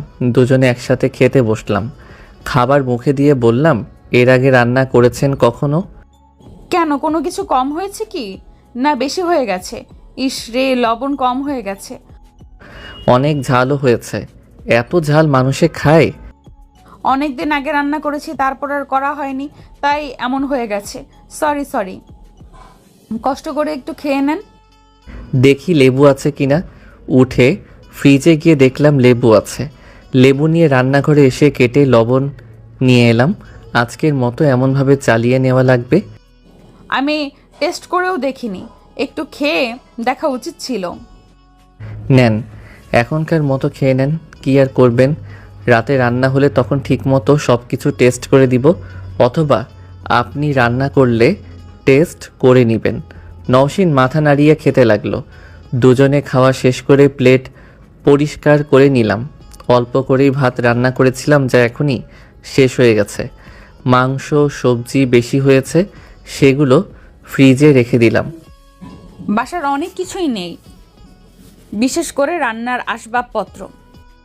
বিকেলে দুজনে মার্কেটে যাব, কেনাকাটা করব। আমার টাকা পয়সা তখন 2,000-এর কাছাকাছি খরচ হয়ে গেছে। শুধু কান্নাকাটি করে। কত টাকা খরচ হয়েছে শুনি? এখন যা যা খরচ হবে আমি দিব। আচ্ছা ঠিক আছে। কি বললেন, আবার বলেন। আচ্ছা ঠিক আছে। শুনতে অনেক ভালো লাগলো। যান গিয়ে বিশ্রাম নেন, আমিও বিশ্রাম নিই। মাথা নাড়িয়ে চলে আসি আমার রুমে। নওশিন তার রুমে চলে গেল। শুতে শুতেই ঘুমিয়ে পড়ি। ঘুম থেকে উঠে দেখি 5:30 বাজে। আবার নামাজ দেরি। ধুর, ঘুমানো উচিত হয়নি। উঠে উজু করে আবার বাসার ভিতরে নামাজ পড়ে নিলাম। নামাজ পড়ে এসে বাইরে আসতেই দেখি নওশিন চেয়ারে বসে আছে। এগুলো চেঞ্জ করেননি কেন? চেয়ারগুলো কেমন ভেঙে ভেঙে আছে। দেখেন আমার কাছে এত টাকা নেই, আর আমি টাকা জমাচ্ছি কোনো ব্যবসা বা কিছু করব তাই। আহারে, আমি বলিনি আমি টাকা দিব। আচ্ছা চলেন মার্কেট থেকে ঘুরে আসি। আর হ্যাঁ, আজকে ছুটি নিয়ে নেন। হ্যাঁ হ্যাঁ, কেন? এমনিতেই এটা পার্ট টাইম কাজ, তার উপর ছুটি। তো ম্যানেজারকে ফোন দেন, তারপর আজকে ছুটির আবদার করেন, দেখবেন ছুটি দিয়ে দিবে। আচ্ছা দেখছি। ম্যানেজারকে ফোন দিলাম কিন্তু ছুটি দিল না, তাই আঙ্কেলকে ফোন দিলাম, উনি ছুটি দিয়ে দিলেন, তাও আবার 2 দিন। চলুন, 2 দিনের ছুটি পেয়ে গেছি। বাহ, বেশ ভালোই তো। এখন চলেন মার্কেটে যাই। আমি কিন্তু জানি না কোথায় কি পাওয়া যায়, আপনাকে নিয়ে যেতে হবে। সুপার শপে যাওয়া যাবে না, দাম বেশি নিয়ে নিবে। আচ্ছা ঠিক আছে। দুজনে ওনার গাড়িতে চলে আসি মার্কেটে। তারপর যা যা প্রয়োজনীয় আসবাবপত্র সব কিছু নিল। এগুলো নিয়ে যাব কিসে? গাড়ির পেছনে ফাঁকা আছে না, গাড়ির মধ্যে নিয়ে নিব। প্রয়োজন আছে অতিরিক্ত ভাড়া দিয়ে নিয়ে যাবার? একদিন আমার সাথে থাকতেই কিপটা হয়ে গেলেন তো। ওই না তো, বেশি কিছু হলে রিক্সা অথবা ভ্যান নিতাম। যেহেতু 2টা সোফা আর চেয়ার নিব, তখন আপনি ভ্যানে করে নিয়ে আসেন। এইসব ছোটোখাটো জিনিস গাড়িতেই রাখা যাবে। চলেন ফার্নিচারের দোকানে। এত টাকা খরচ করার কি প্রয়োজন? এতদিন আপনার ওই জংলা বাসায় কেউ আসেনি, কিন্তু এখন যদি আসে তখন কোথায় বসতে দিবেন? ফ্লোরে? আচ্ছা চলুন তাহলে। তারপর ফার্নিচারের দোকানে এসে 2টা সোফা আর চেয়ার নিলাম। নওশিন চলে গেল বাসায়। আমি ভ্যানে করে সব নিয়ে এলাম, নামিয়ে ভ্যানওয়ালাকে টাকা দিতেই চলে যাই। পুরনোগুলো একটা রুমে রেখে দুজনে সব কিছু ঠিকঠাক করলাম। এই যে মশাই, এখন কেমন লাগে বাসাটা? বাসাটা সুন্দরভাবে পেইন্ট করলে আরো সুন্দর লাগবে। ধীরে ধীরে ডাক্তার, এত তাড়াহুড়ো করার কোনো প্রয়োজন নেই। রোগী যখন বলে ডাক্তার এমন ওষুধ দেন যেন তাড়াতাড়ি সেরে যায়, কিন্তু আপনারা কি বলেন ধীরে ধীরে সুস্থ হয়ে উঠুন। তাড়াহুড়ো করা ভালো না। তা ঠিক আছে মশাই, যদি রোগীর অবস্থা খারাপ হয়ে যায় তখন কিন্তু আবার অপারেশনও করি, তাই না? বাসার অবস্থা ঠিক ওই রোগীর মতোই, রঙগুলো চটে গেছে, একদমই অবস্থা খারাপ, পেইন্ট করতে হবে। এখন এই সব কিছু করার প্রয়োজন নেই। বাসা রং করতে গেলে অনেক ঝামেলা, অনেক কিছু টানাটানি করা লাগবে, যা আমার সময় নেই আর আপনারও নেই। তাই আপাতত এটা স্কিপ করুন। যখন মনে হবে আমার কাছে সময় আছে তখন করব। আমার কথা শুনে মাথা নাড়ালো। বসুন, চা বানিয়ে নিয়ে আসি। নওশিন চলে গেল। আমি নতুন সোফায় বসে ফোন টিপতে লাগলাম। একটু পরে চা বানিয়ে নিয়ে এলো আর আমার দিকে একটা এগিয়ে দিল। আজকে সময়টা কিভাবে গেল বুঝতেই পারলাম না। কাজের মধ্যে থাকলে এমনভাবে সময় পার হয়ে যায়। এখন আবার কে ফোন দেয়? সারাদিন কারো খোঁজ ছিল না, এখন ফোন দিচ্ছে। দেখুন, আপনার কোনো শুভাকাঙ্ক্ষী আছে। ফোন নিয়ে রিসিভ করলো। আমি আমার মতো ফোন টিপছি, উনি কারোর সাথে কথা বলছে। কথা শুনে এটা বোঝা যাচ্ছে যে ওনার কোনো বান্ধবী হবে। ফোন রেখে দিয়ে বলল, গতকাল সবাই আমার সাথে কি খারাপ ব্যবহারটাই না করলো, এখন আসছে নাটক করতে। আপনারা কয় ভাই বোন? 3 ভাই বোন, আমি, তারপর আমার ছোট ভাই আর ছোট একটা বোন। আমার ভাই পাপার সাথে বিজনেস সামলাচ্ছে আর ছোট বোন এখনো পড়াশোনা করছে। যদিও ছোট ভাইয়ের পড়াশোনা এখনো শেষ হয়নি। ও, আমার মনে হয় আপনি আমার থেকে 5-6 বছরের বড় হবেন। আরে না, এত বছর হবে না, 3 থেকে 4 হতে পারে। ও, নওশিনের সাথে গল্প গুজব করেই সময় শেষ। রাতে যে যার মতো করে ঘুমিয়ে পড়ি। পরের দিন সকালে উনি গেলেন হাসপাতালে আর আমি এলাম কলেজে। গতকাল আসা হয়নি কেন? কলেজে এসে বন্ধুদের কাছে এলাম। গতকাল বাসায় ফিরতে ফিরতে দেরি হয়ে গেছিল, আবার ঘুম থেকে উঠতে গিয়ে অনেক দেরি, তাই আসিনি। ও, স্যার জিজ্ঞেস করছিল কেন আসোনি। ইনশাল্লাহ খুব সমস্যা না হলে আর মিস যাবে না। ওরা সব কি নিয়ে এত হাসাহাসি করছে? মায়াকে নিয়ে। মায়া কি যেন করেছে সেগুলো নিয়ে হাসাহাসি করছে। ও, আমি কিছু বললে বিশ্বাস করবি? বিশ্বাস করার মতো বললে অবশ্যই বিশ্বাস করব। তুই যদি এমন অদ্ভুত কথা বলি যার কোনো ভিত্তি নেই, তাহলে কিভাবে বিশ্বাস করব? তাও তো একটা কথা। বিষয়টা নর্মাল নয়, তুই বিশ্বাস করবি না। আজকে সন্ধ্যায় আমার বাসায় আসিস, তাহলে বুঝতে পারবি কি হয়েছে। দেখ ভাই, প্যারানর্মাল হলে আমি নেই, বোঝে আছে দিনে বিশ্বাস না করলেও রাতে কিন্তু করি। হা হা হা। আরে সেই রকম কিছু না। আর আমি থাকতে ভয় কিসের? বিষয়টা ভয় পাওয়ার না, বিষয়টি হচ্ছে আশ্চর্য থেকে আশ্চর্য হবার। আল্লাহ ভালো জানেন কি দেখাবি তুই। আচ্ছা ঠিক আছে, সন্ধ্যায় না হলে তোর বাসায় যাব। কিন্তু তুই আজকে কাজ যাবি না? কাজে গেলে কি তোকে সন্ধ্যায় ডাকতাম? আজকে আমার ছুটি আছে। দুজনে কথা বলতে বলতে ওই মেয়ে এলো, মানে ভাইস প্রিন্সিপালের মেয়ে যারা। আবার কী জন্য এদিকে আসছে আল্লাহ ভালো জানেন। এই মেয়েকে তোকে পছন্দ করতে শুরু করেছে। আমার মনে হচ্ছে সেটাই হবে। এদিকে ওদিকে দেখার সময় নেই, বাসায় পড়ি আছে। সত্যি করে বলতো বিষয়টা কি? অপেক্ষা করো। আর নিজের চোখে না দেখলে বিশ্বাস হবে না, তাই তোকে বলে তোর সামনে হাসির পাত্র হবার কোনো ইচ্ছা নেই। তবে এমন কিছু দেখবি কল্পনাও করতে পারবি না। হাই, কেমন আছেন সবাই? আলহামদুলিল্লাহ ভালো। আপনার অবস্থা কি? আমার অবস্থা এই তো মোটামুটি। আপনার বন্ধু কি বোবা? কেমন কথা বলেন না? চোখে কি সমস্যা? কোনো দিকে দেখে না? আলহামদুলিল্লাহ ভালো। আপনার কি অবস্থা? আমার বন্ধু মেয়েদেরই মতো লাজুক স্বভাবের, মেয়েদের দেখলে লজ্জা পায়। হ্যাঁ, কেন? এদিকে লজ্জা পাওয়ার কি আছে? লজ্জা না, ভয় পাই। শুনেন কেন ভয় পাই?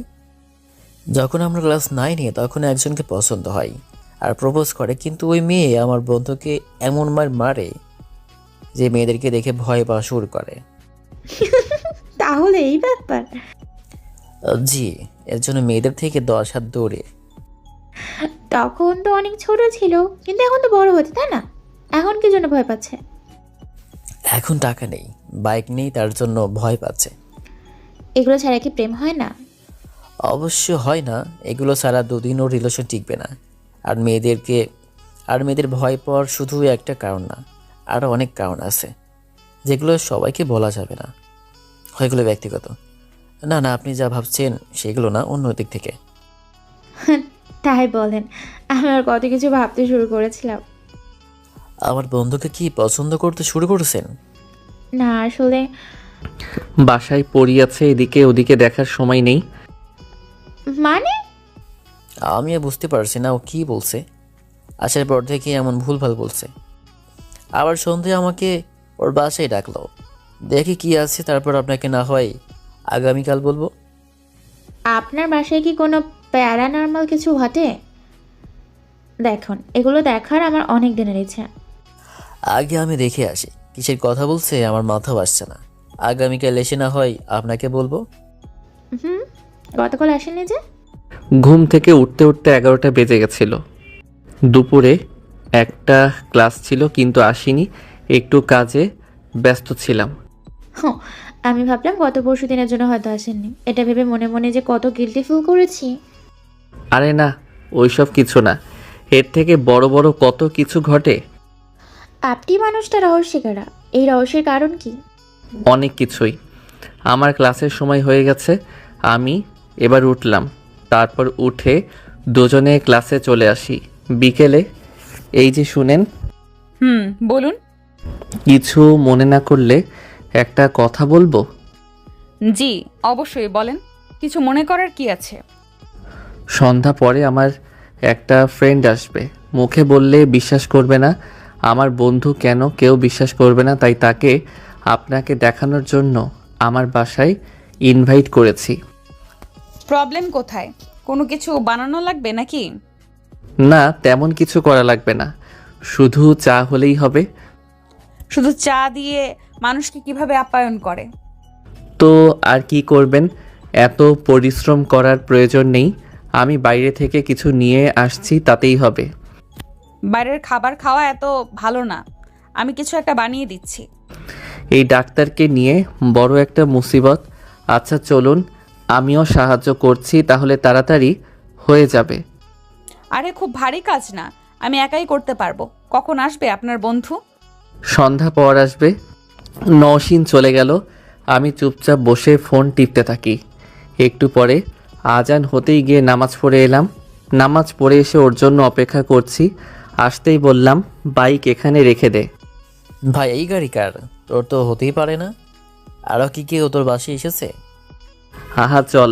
তুহিন বাইক রেখে আমার সাথে ভিতরে এসে সোফায় বসলো, তারপর চারপাশে তাকিয়ে বলল, একা মানুষ এত সুন্দর করে বাসা রেখেছিস, আর আমার রুমের অবস্থা দেখলে ডাস্টবিন ছাড়া কিছুই বলবি না। এত কিছু কিভাবে সামাল দিচ্ছিস? আমার একার পক্ষে সম্ভব না, অত সময় কোথায় আমার। নওশিন তার রুম থেকে বেরিয়ে রান্নাঘরে গেল। তুহিন এখনও খেয়াল করেনি আমার সাথে কথা বলে যাচ্ছে। যখন রান্নাঘর থেকে নাস্তা নিয়ে এলো তখন দেখি হা করে চোখ বড় বড় করে তাকিয়ে আছে। ওর থুতনি ধরে মুখ বন্ধ করে দিলাম। দোস্ত, আমি কি স্বপ্ন দেখছি না বাস্তবে দেখছি? স্বপ্ন না, বাস্তবে। সত্যি কি পড়ি? ডানা কোথায়? না, ডানা যে দেখা যায় না। বন্ধু, তুই পড়ি দেখিয়ে আমার স্বপ্ন পূরণ করে দিলি। মানে এই আপনার ফ্রেন্ড কি ভুলভাল বলছে? আমি তো জানি না। বন্ধু, বাস্তবে ফিরে আয়। উনি পড়ি না, এমনকি জিনও না, রক্ত মাংসের একজন মানুষ। তুহিনকে ধাক্কা দিয়ে ওর ঘোর কাটিয়েছি। শালা সত্যি সত্যি বিশ্বাস করে নিয়েছে যে আমার বাসায় পড়ি আছে। কি একটা অবস্থা! কিন্তু কলেজে যে বললি তোর বাসায় পড়ে আছে। না, আসলে অনেক সুন্দর তো, তাই তোকে পড়ি বলেছিলাম। তা বুঝলাম, কিন্তু এই মেয়েটাকে এর আগে কখনো দেখিনি বলে তো মনে হয় না। কত শয়তান কি ভুলভাল বলে নিয়ে এসেছে। স্যান্ডউইচ খান, যদিও ঠান্ডা হয়ে গেছে। আকাশ এমনভাবে কলেজে বলছিল যে আমি সত্যি ভেবেছিলাম ওর বাসায় প্যারানর্মাল কিছু ঘটে। এছাড়া সন্ধ্যায় তো আর বাসায় ডাকবে না, দিনের বেলায় ডাকতো, সেখানে আকাশ সন্ধ্যায় ডাকলো। আর আকাশের বাসায় একজন মেয়ে দেখবো কখনো কল্পনা করিনি। আমি তো সত্যি সত্যি ভেবেছিলাম আপনি পরি অথবা জিন হবেন। আরে না, আপনার সাথে শয়তানি করেছে। আমি একজন রক্ত মাংসের জলজান্ত মানুষ। আমি নওশিন, একজন ডাক্তার, এবং সব থেকে বড় কথা আপনার বন্ধুর বউ। আমার কথা শুনে তুহিন আমার দিকে বাঁকা চোখে তাকিয়েছে। বিশ্বাস করতি না, তাই তোকে ডেকেছি। শোন, গত পরশু কি হয়েছে। তুহিনকে সব কিছু বললাম। সব ভাগ্যের লিখন। আপনি কি আমার বন্ধুকে ছেড়ে যাবেন? এমন প্রশ্ন কেন? আকাশ যদি আপনাকে সব কিছু জানিয়ে থাকে তাহলে আমার এমন প্রশ্ন করাই স্বাভাবিক, তাই না? আপনি এত বড় একটা ফ্যামিলির মেয়ে প্লাস একজন ডাক্তার, আপনি কি আমার বন্ধুর সাথে থাকবেন? আমার তো বিশ্বাস হয় না। আমার কেন কারো বিশ্বাস হবে না। এর জবাব এখন দিব না, তবে একটা না একটা সময় ঠিকই পেয়ে যাবেন। জি, আপনি রান্না পারেন? দেখেন, যেমন পেরেছি বানিয়েছি। অনেক দিন রান্না করা হয় না, তাই হয়তো একটু এইদিকে ওইদিকে হয়ে যাবে। অল্প স্বল্প রান্না পারি। আরে না, সমস্যা হয়নি। কেন মিথ্যা বলেন? একটু লবণ বেশি হয়ে গেছে, মানিয়ে নেন, কিছু করার নেই। জি, এটা কি ট্রিট ছিল বন্ধু, না ট্রিট আছে? এটা কিভাবে ট্রিট হয়? তাও একটা কথা, বেশি কিছু আবদার করবো না, শুধু ওই দোকানটায় 2টা বার্গার খাইয়ে দিবি, তাহলেই হবে। ওইটা ট্রিট হিসেবে নিয়ে নিব। শুধু খাওন আর খাওন। আচ্ছা ঠিক আছে, খাইয়ে দিব। তুহিন আর কিছুক্ষণ থেকে গল্প গুজব করে চলে গেল। তুহিন যেতেই, এমনভাবে কেউ বলে ভয় পেয়ে যাবে না? বলার মতো আর কেউ নেই। একজন ছিল, বলে দিয়েছি। আপনি প্রতিদিন রোগী দেখেন? গাইনের ডাক্তার, সব মেয়ে পেশেন্ট। ওটা বলিনি, শুধু বলেছি যে প্রতিদিন রোগী দেখেন কিনা। সকাল 10টা থেকে বিকেল 5টা পর্যন্ত। এইটা আমার রোগী দেখার সময়। কোনো সমস্যা হয়েছে নাকি? হলে চিকিৎসা দিয়ে দিতে পারি। আরে না, এমনি এমনি জিজ্ঞেস করলাম। শুধু ভুলভাল বুঝেন। আপনার পড়াশোনা নেই? আজকে সময় যেহেতু পেয়েছি একটু পড়ে নেই। অনেক দিন ঠিকমতো পড়াশোনা করা হয় না। এই জন্য ছুটি নিতে বলেছি। আমার করার কিছু দেখছি না।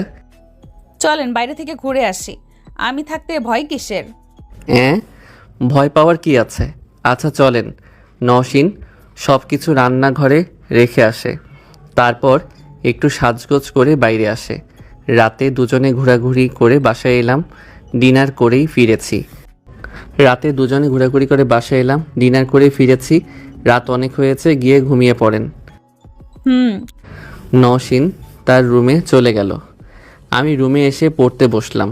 মেয়েটা কেমন এখন পর্যন্ত বুঝতে পারলাম না। ঘড়ির দিকে তাকিয়ে দেখি 1টা বাজছে। উঠে ফিরতেই দেখি নওশিন দরজায় হেলান দিয়ে দাঁড়িয়ে আছে। এমনভাবে দাঁড়িয়ে থাকাতে বেশ অবাক হলাম। ভিতরে এসে বসেন। ওখানে অমনভাবে দাঁড়িয়ে আছেন কেন? ঘুম আসছে না। বাইরে এসে দেখি এখনো দরজা খোলা আছে, লাইটও জ্বলছে। এসে দেখি পড়ছেন। ঘুম না আসার কারণ কি? নির্ঘাত কিছু একটা নিয়ে অধিক চিন্তিত? না শক্ত বিছানা তাই ঘুম আসছে না, না এসি নেই তাই চোখে ঘুম নেই? সব সমস্যাই একসাথে। কিছু করার নেই, আমার বিছানাটা একটু নরম আছে। তাহলে আপনি এখানে ঘুমান। এসির কথা বলে লজ্জায় ফেলবেন না, মাফ করবেন। ধন্যবাদ। নওশিন এসে আমার বিছানায় শুয়ে গেল। আমি আবার পড়তে শুরু করি। আধা ঘন্টা পর চেয়ার ছেড়ে উঠে দেখি এখনও জেগে আছে আর আমার দিকে তাকিয়ে আছে। কিছু বুঝলাম না ওনার কি হয়েছে। বাসার টেনশন কি ওনাকে গ্রাস করেছে? কি ব্যাপার আপনার চোখে আজকে ঘুম নেই? সমস্যাটা যে কি বুঝবো কিভাবে? যান গিয়ে ঘুমিয়ে পড়েন। মাথা নাড়িয়ে চলে এলাম পাশের রুমে। চোখের সামনে বিরিয়ানি, কিন্তু খাবার উপায় নেই। ভয় হয় যদি কিছু বলে তাহলে তো সর্বনাশ। এমনি মেয়েদের ভয় পাই, তখন আরও ভয় পাবো। ঘুম রে, কোথায় আছিস? আমার কাছে আয়। থুর, তখন মাইন্ডের ভেতরে কি সব চিন্তা করতে গেলাম আর তখন কি সব পড়তে গেলাম। এখন আমার ঘুম চাঙ্গে। বুঝতে পারছি আমাকে অনেক ভয় পাচ্ছে, তাই দূরে দূরে থাকছে। এমনভাবে ঘুম আসবে না, নিজেকেই কিছু করতে হবে। যাই শেষবারের মতো ওয়াশরুম থেকে ঘুরে আসি। রুম থেকে বেরিয়ে ওয়াশরুমে চলে এলাম। ওয়াশরুম থেকে বেরিয়ে দেখি নওশিন দাঁড়িয়ে আছে। ঘটনা কি? ওনার কি হয়েছে আজকে এমন করছে কেন? ওনার কাছে গিয়ে বললাম, কি হয়েছে আপনার? কোনো কিছু বলছে না, শুধু আমার দিকে তাকিয়ে আছে। ওনার চোখের চাহনি বলছে উনি উত্তেজিত হয়ে আছে, কিন্তু আমি কি করব? ওনার কাছে যেতেই আমাকে দেওয়ালের আমার ঠোঁটের উপরে ঝাঁপিয়ে পড়ে। ওনার কাছে যেতেই আমাকে দেওয়ালের সাথে চেপে ধরে আমার ঠোঁটের উপর ঝাঁপিয়ে পড়ে। আমি রেসপন্স করলাম, ঠোঁট ছেড়ে দিয়ে কাঁধে কিস করলাম। নওশিন কেঁপে উঠল, কেমন পাগলের মতো করছে। কোলে উঠিয়ে আমার রুমে এলাম। তারপর যা হবার হলো তা জেনে আপনাদের কি? হ্যাঁ, গোপন কথা ওপেন করতে নেই। বেশ অনেকক্ষণ পর আপনি হঠাৎ করেই এত হর্নি হয়ে উঠলেন কেন? একটা চ্যাপ্টার পড়তে গিয়ে আগে পড়েছি, মাথার ভেতরে উল্টাপাল্টা চিন্তা ভাবনা আসলেও নিজেকে সামলানো গেছে, কারণ তখন বর ছিল না, কিন্তু এখন বর আছে ভাবতেই। আসলে সরি, কি থেকে কি হয়ে গেল? সরি কেন? এমন না যে আমরা অবিবাহিত বা আমি অন্য কেউ। এখানে তো কারোর অমত ছিল না, আমার মর্জি মতোই সব কিছু হয়েছে। আমার আর কিছু বলার নেই। দুজনের শরীরে কোনো পোশাক নেই, শুধু শরীরের উপর একটা চাদর। ওনাকে জড়িয়ে ধরে আছি। ধুর মিয়ারা, কি হয়েছে না হয়েছে জানতে চেয়ে লজ্জায় পড়বেন না? কতবার কি হয়েছে এগুলো গোপন কথা ওপেন করতে নেই। সকালে উঠে ওযু করে নামাজ পড়ে এসে পড়তে বসলাম। নওশিন এখনও শুয়ে আছে। আমি পড়তে পড়তেই উঠে গেছে। এসে হাত সরিয়ে দুই দিকে পা করে কোলে বসে ঠোঁটের উপর চুমু দিল। তারপর গলা জড়িয়ে কাঁধে মাথা রাখলো। আমি আমার মতো পড়তে থাকলাম। একটু পরপর ঠোঁটের উপর চুমু দিচ্ছে আর কাঁধে মাথা রাখছে। এত পড়াশোনা করেন আপনি? ক্লাসের second boy, first boy Tuhin. বাহ, ভালোই তো। আচ্ছা শোনেন না, আপনি ওই জব ছেড়ে দেন, আপনি শুধু পড়াশোনা করেন। আমি যা পাই তা দিয়ে আপনার আমার খরচ হয়ে যাবে এবং মাস শেষে কিছু জমাও থাকবে। বউয়ের টাকায় পড়াশোনা করব? বউয়ের খরচে চলবো? তো কি হয়েছে, আপনি ভালোভাবে পড়াশোনা করেন তাহলেই হবে। ওইসব ওভারটাইম করার কোনো প্রয়োজন নেই। মাঝে মধ্যে সন্ধ্যায় একসাথে ঘুরতে বের হব, একসাথে গল্প করব, একসাথে রান্না করব, একসাথে খাবো, একসাথে পড়তে বসবো। আর সকালে আপনি তো কলেজে থাকবেন, আমিও হাসপাতালে থাকবো, ঠিক আছে না? কত রাতে আপনি বাসায় আসবেন ঠিক নেই। ততক্ষণে আমি কি করব? একা বাসায় থাকবো? ভয়ে ভয়ে শেষ হয়ে যাব। আমি একা একা থাকতে পারবো না। সব কিছু ঠিক আছে, কিন্তু না, কোনো কিন্তু না, যেটা বললাম সেটাই। রাজি হয়ে যান না, এমন করছেন কেন প্লিজ? ঠোঁটে গালে কপালে চুমু দিতে লাগলো আর রাজি হবার জন্য বলতে লাগলো, এমনভাবে বললে কে রাজি হবে না বলুন? আচ্ছা ঠিক আছে, আমি ফোন দিয়ে বারণ করে দিব। সকাল সকাল আবার গোসল করার ইচ্ছা জেগেছে। সমস্যা কোথায়? তাই না, কিন্তু এখন আমি পড়ছি। মাইন্ড অন্য কোথাও নিয়ে যাবার প্রশ্নই আসে না। আপনার মাইন্ডকে বলতে হবে না। হাত কোথায় গেছে খেয়াল আছে? না আসলে আবার মুখের সামনে মুখ নিয়ে এলো। এমনভাবে অত্যাচার করলে চলে? মহাদয়া, আপনি আপনার কাজ করেন তো, আর আমাকে আমার কাজ করতে দেন। আপাতত আমি আমার কাজ করছি। এছাড়া আমার কোনো কাজ নেই। এই চলেন না বাইরে থেকে হেঁটে আসি, সকাল সকাল হাঁটতে ভালোই লাগবে। যাবেন বলছেন? আচ্ছা চলেন তাহলে, উঠেন, যান, চোখ মুখ ধুয়ে আসেন। সকাল সকাল মুখ না ধুয়ে এইসব অত্যাচার শুরু করেছে। আবার ঠোঁটে চুমু দিয়ে উঠে বাইরে চলে গেল। ফ্রেশ হয়ে আসলে দুজনে বাসা থেকে বেরিয়ে বাসায় তালা দিয়ে একটু হেঁটে বাসায় এলাম। দুজনে একসাথে রান্না করে খাওয়া শেষ করে একটু বিশ্রাম নিয়ে দুজনে দুই দিকে কলেজে দুজনে বসে আছি, তখন যারা নামের ওই মেয়েটা এলো। এই যে ওনার বাসায় গিয়ে আপনি কি দেখেছেন? সত্যি কি প্যারানর্মাল কিছু ঘটেছিল? প্যারানর্মাল না হলে ওর থেকে বড় কিছু। ভূত দেখলেও আশ্চর্য হতাম না, কিন্তু এমন কিছু দেখে আসছি আর শুনেছি যেটা শুনে নিজের অবিশ্বাস করছি, নিজেকে অবিশ্বাস করছি, নিজের চোখকেও বিশ্বাস করতে পারছি না। কী সব বললেন? আপনি কি আপনার বন্ধুর মতো পাগল হয়ে গিয়েছেন? পাগল হয়ে যাওয়ার মতোই। বিশিষ্ট ব্যবসায়ী মাহবুজ আলমকে চিনেন? ওনাকে না চেনার কি আছে? ওনার বড় মেয়ে ডাক্তার নওশিনের বউ। What are you kidding me? জানতো, আমিও বিশ্বাস করতাম না, তাই তো আমাকে তার বাসায় নিয়ে গেছিল। নিজের চোখে দেখে এলাম, কথা বলে এলাম, একসাথে বসে চা নাস্তা খেলাম। দুজনে আমার সাথে মজা করছেন বুঝতে পারছি। এমন মজা করার কি আছে? এত বড় লোকের মেয়ে, এত বড় একজন ডাক্তার, এত সুন্দর একজন মেয়ে নাকি এনার বউ? এটা আমাকে বিশ্বাস করতে হবে? দুজনে মজা করার জায়গা পান না?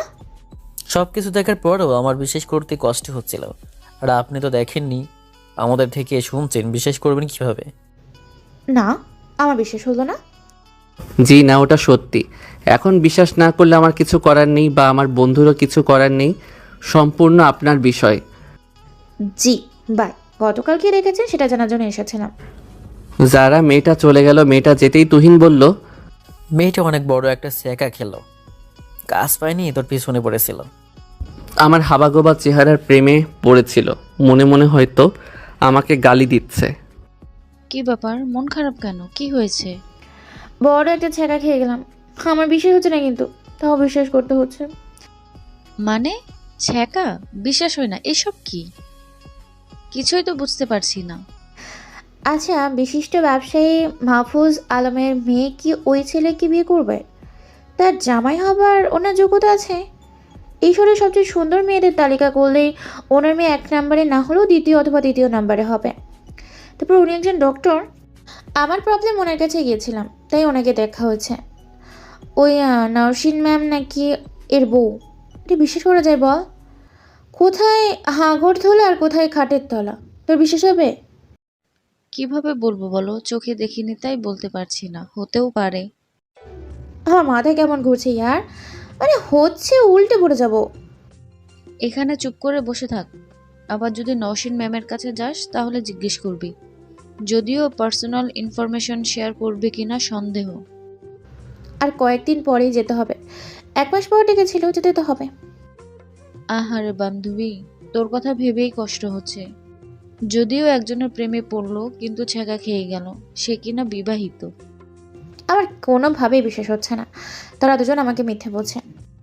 এমনভাবে বকতে থাকলে পাগল হয়ে যাবি। তার থেকে বরং একদিন তাদের বাসায় গিয়ে দেখে চলে আসবি। চুপ থাক, আমার বিশ্বাস হয় না। এটা কোনোভাবেই সম্ভব নয়। এই ছেলে এখানে কি করছে? সে না ওই রিসোর্টে জব করে? কি ব্যাপার, এই মেয়ে কলেজে পড়ে? এ কে এদিকে আসছে কেন? ওনার এমনভাবে আসা মোটেও ভালো ঠেকছে না। বন্ধু চলো এখান থেকে। ওখান থেকে উঠে আমি চলে এলাম। এই ছেলে এখানে কি করে? আমাকে খোঁজ নিতেই হবে। মনে হচ্ছে আমাদের কলেজের স্টুডেন্ট। এই যে হ্যালো, যেই ছেলে এখান থেকে মাত্রই উঠে গেল, সেই ছেলে আপনার কি হয়? আমার ফ্রেন্ড। আপনি কোন ক্লাসে পড়েন? 3rd ইয়ারে। কিন্তু আপনি আপনি কি এত কিছু জেনে আপনি কি করবেন? এই ছেলে কম কথা বলেন। চিনেন আমি কে? আপনি নিজেই আপনাকে চিনেন না, সেখানে আমি আপনাকে কিভাবে চিনব? বেয়াদব! এইসব ছোট লোকদের কথা বলার ঢং একদমই নেই। ঠাস! বেয়াদব আমি না আপনি। আর ছোট লোক কাকে বলেন? আমি ছোট লোক না আপনি ছোট লোক? অসভ্য মেয়ে। তুমি আমাকে মারলি, এর জন্য তোর কঠিন শাস্তি পেতে হবে। যা যা, অসভ্য বেয়াদব মেয়ে। কত থেকে সব পাগল ছাগল আসে কে জানে। জেরি থাপ্পড় খেয়ে চলে গেল। তুহিন একটু বসে থেকে আমার কাছে এসে বলল, যেই মেয়েকে দেখিয়ে তুই চলে আসলি সেই মেয়েকে? আমার শ্বশুরের ছোট মেয়ে, মানে আমার শালি। একদম বেয়াদব মেয়ে। বিয়ের দিন রাতে আমার সাথে বেয়াদবি করেছে। আমি ওখানে থাকলে আমাকে অপমান করতো, তাই চলে এসেছি। আর সে তোর কথা জিজ্ঞেস করলো, তারপর আমি জিজ্ঞেস করলাম আপনি কে। এগুলো নিয়ে একে অপরকে থাপ্পড় মারামারি হয়ে গেল। হ্যাঁ, ওই মেয়ের থেকে দূরে দূরে থাকলেই তোর জন্য ভালো। পাগল নাকি? ওই মেয়ের কাছে গিয়ে আমি কি করব? ওই মেয়ে তো নিজে এসে পায়ে পা বাঁধিয়ে ঝগড়া করলো। ও দেখ, প্রতিশোধ নেওয়ার জন্য ঠিক কিছু করবে। তোকে আবার মারতে আসবে জানি। আমিও সিরে যাওয়ার পাত্র না বন্ধু। আমি কেমন সেটা ভালো করেই জানিস। যতটা ভালো মানুষ আমাকে মনে করে আমি ততটা ভালো না। বুঝলাম, কিন্তু বিষয়টা যদি বড় হয় তখন তো বড় ঝামেলা বাঁধবে। ক্লাসে স্যার এলো তাই ক্লাসে মন দিলাম। আজকের দিন এমনভাবে কয়েকদিন গেল। জেরিকে আর কলেজে দেখিনি।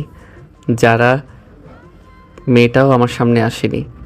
আজকেও শুক্রবার বাসায় আছি, চুপচাপ বসে বসে ইতিহাস পড়ছি। তাছাড়া আর কি করব? পড়া ছাড়া কোনো উপায় কাজ নেই। এখন আপনার কি অবস্থা? সব কিছু ঠিকঠাক তো? জি ম্যাম, অল্প একটু সমস্যা আছে, মেডিসিন নিলে আশা করি সেরে যাবে। ওকে, যেগুলো ক্রস দিলাম ওগুলো বাদে সবগুলো চলতে থাকবে, কিন্তু কিছু মেনটেন করে চলবেন। আশা করা যায় আর কোনো সমস্যা হবে না। হ্যাঁ জি ম্যাম। ম্যাম কিছু পার্সোনাল প্রশ্ন করতে পারি? কার সম্পর্কে? আপনার কোনো সমস্যা হয়েছে না কার? আকাশ কি আপনার বর? সে আমাদের সিনিয়র।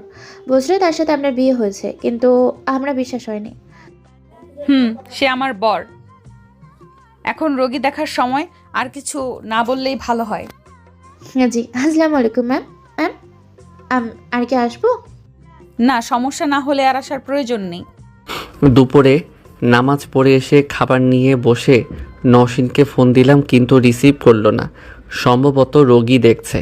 কার্টুন দেখতে দেখতে খাওয়া শেষ করলাম। খাওয়া শেষ হতেই ফোন এলো।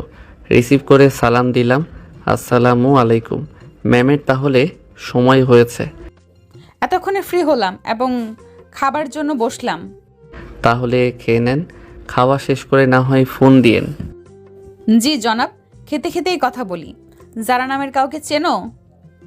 সে আমাকে বলে তুমি আমার কে হও? আমাদের জুনিয়র, আমাদের ভাইস প্রিন্সিপালের মেয়ে। কয়েকদিন আমার পিছনে পড়েছিল। যখন শুনল আমি বিবাহিত তখন বেচারি ছ্যাঁকা খেয়ে গেল। আমার কথা বিশ্বাস করেনি, তাই হয়তো তোমাকে পেয়ে আমার সম্পর্কে জিজ্ঞেস করছিল। কে বিশ্বাস করবে যে তুমি আমার বউ? তুহিন আমার বন্ধুই তো বিশ্বাস করছিল না, সব কিছু নিজের চোখে দেখেও। অসম্ভবের কিছু তো নেই। মশাই এখন রাখলাম, তাড়াতাড়ি খেয়ে একটু বিশ্রাম নিয়ে আবার রোগী দেখা শুরু করি। আজকে একটু রোগীর চাপ বেশি। আচ্ছা জি। ফোন রেখে প্লেট পরিষ্কার করে রুমে এসে শুয়ে হাদিস পড়তে পড়তে ঘুমিয়ে পড়ি। বিকেলে উঠে নামাজ পড়ে বাইরে বসে আছি আর ফোন টিপছি। 6টা বেজে গেল, কিন্তু নওশিন এখনও এলো না। কোনো সমস্যা হয়েছে? না, রোগী দেখা শেষ হয়নি। আজানও দেওয়া শুরু করেছে, তাই উঠে নামাজ পড়ে বাসায় আসতেই দেখি হেতি চলে এসেছে। বাসায় ভিতরে এসে দেখি সোফায় বসে আছে। আজকে দেরি যে? বলেছিলাম তো দেরি হবে। উনার পাশে বসতেই আমার কোলে মাথা রেখে শুয়ে গেল। কেন পেরিশানি? আব্বু আম্মুকে দেখতে ইচ্ছে করছে, কিন্তু তারা তো আমার জন্য ওই দরজা বন্ধ করে দিয়েছে। নাই, ভুলে শাস্তি পেতে হচ্ছে। ওই সময় ওই রুমের সামনে না গেলেই হতো। তুমি না গেলেও অন্য কেউ তো যেত, তাই না? তারা প্ল্যান করে রেখেছিল আমার বিয়ে ভাঙার। তুমি না গিয়ে অন্য কেউ হলে সেই কোরবানি হয়ে যেত। তবে সব মিলিয়ে আলহামদুলিল্লাহ। নওশিনের মুখের দিকে তাকিয়ে বললাম, এত শুক্রিয়া আদায় করছো যে? তোমার মতো একটা বর পেয়েছি, আমি তো বলবো আমি অনেক ভাগ্যবান। ভাগ্যবান কেন? না আছে টাকা পয়সা, না আছে বাড়ি গাড়ি, না আছে চাকরি, না আছে সরকারি চাকরি, না আছে কোনো চাকরি, না আছে সুন্দর চেহারা। ওই তুমি দেখতে অসুন্দর। 10 জন ছেলের মধ্যে মার্ক দিলে তুমি 1 নাম্বার, না হলে 2-3 নাম্বার হবে। এটাকে অসুন্দর বলে? না, কিন্তু আমার থেকে তুমি অনেক সুন্দরী। আমার এই বান্দরই পছন্দ হয়েছে। আমি এই বান্দরের গলায় ঝুলে থাকতে চাই। তোমার পাশে আমাকে দাঁড়ালে বলবে বান্দরের গলায় মুক্তার মালা। আমি তো বলবো তুমি বেস্ট, তুমি একদম পিওর। আমার আর কি চাই? হ্যাঁ, আমার মনে হয় ভালো মেয়েরা এর থেকে বেশি কিছু চাইবে না। আমি এই জন্য ভাগ্যবতী। তাই না?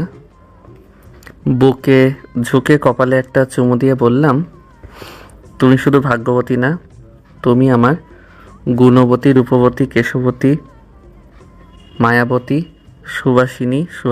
তোমার সব কিছুই আমার কাছে অনেক ভালো লাগে। তবে সব থেকে বেশি ভালো লাগে তোমার চাহনি এবং মুচকি হাসি। তোমার চোখ দুটো যেন এক একটা নহর, দেখলেই ডুবে যেতে ইচ্ছে করে। ইস, মুখের উপর থেকে 2 হাত সরিয়ে বললাম, তুমি আমার জীবনে প্রথম নারী এবং তুমি শেষ, ইনশাল্লাহ। এই হৃদয়ে শুধু তোমার বিচরণ, কখনো কেউ আমার হৃদয় থেকে বের করতে পারবে না। এই যে শুনুন, আপনিও আমার জীবনের প্রথম পুরুষ এবং শেষ পুরুষ। এই হৃদয়ে আপনি ছাড়া কারোর জায়গা হবে না। আমি দোয়া করি আল্লাহ যেন আমাদের একসঙ্গে বৃদ্ধ করে। আমি দোয়া করি যেন কখনো যেন আলাদা না করে, সারা জীবন যেন এইভাবেই থাকার তৌফিক দান করে। আমিন। মনে পড়েছে বলবো করে বলা হচ্ছে না। মিসেস, আপনি নামাজ পড়েন না কেন? মাঝে মধ্যে পড়া হয়, মাঝে মধ্যে বাজ্যে পড়েছে আর পড়া হয়নি। তুমি নামাজ পড়ো? আমি তো মনে করেছিলাম তুমি কখনো নামাজ পড়নি। আম্মু নামাজ পড়ে তার দেখা দেখি শিখা। আম্মু আর আমি ছাড়া আমাদের বাসায় কেউ ঠিকমতো অত নামাজ পড়ে না। আমিও ঠিকমতো নামাজ পড়ি না। হাইস্কা থাইকা আরেকটা দায়িত্ব বর্ধিত হলো, ঠিক মতো নামাজ পড়তে বলা এবং মনে করিয়ে দেওয়া, আর না গেলে কান ধরে টানতে টানতে নামাজ পড়ার জন্য নিয়ে আসা।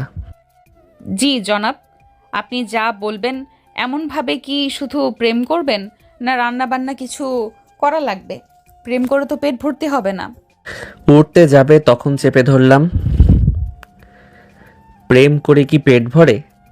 প্রেম করলে মন ভরে, ভালোবাসা বাড়ে, একে অপরের প্রতি মোহব্বত বাড়ে, সম্মান বাড়ে, শ্রদ্ধা বাড়ে, দায়বদ্ধতা বাড়ে।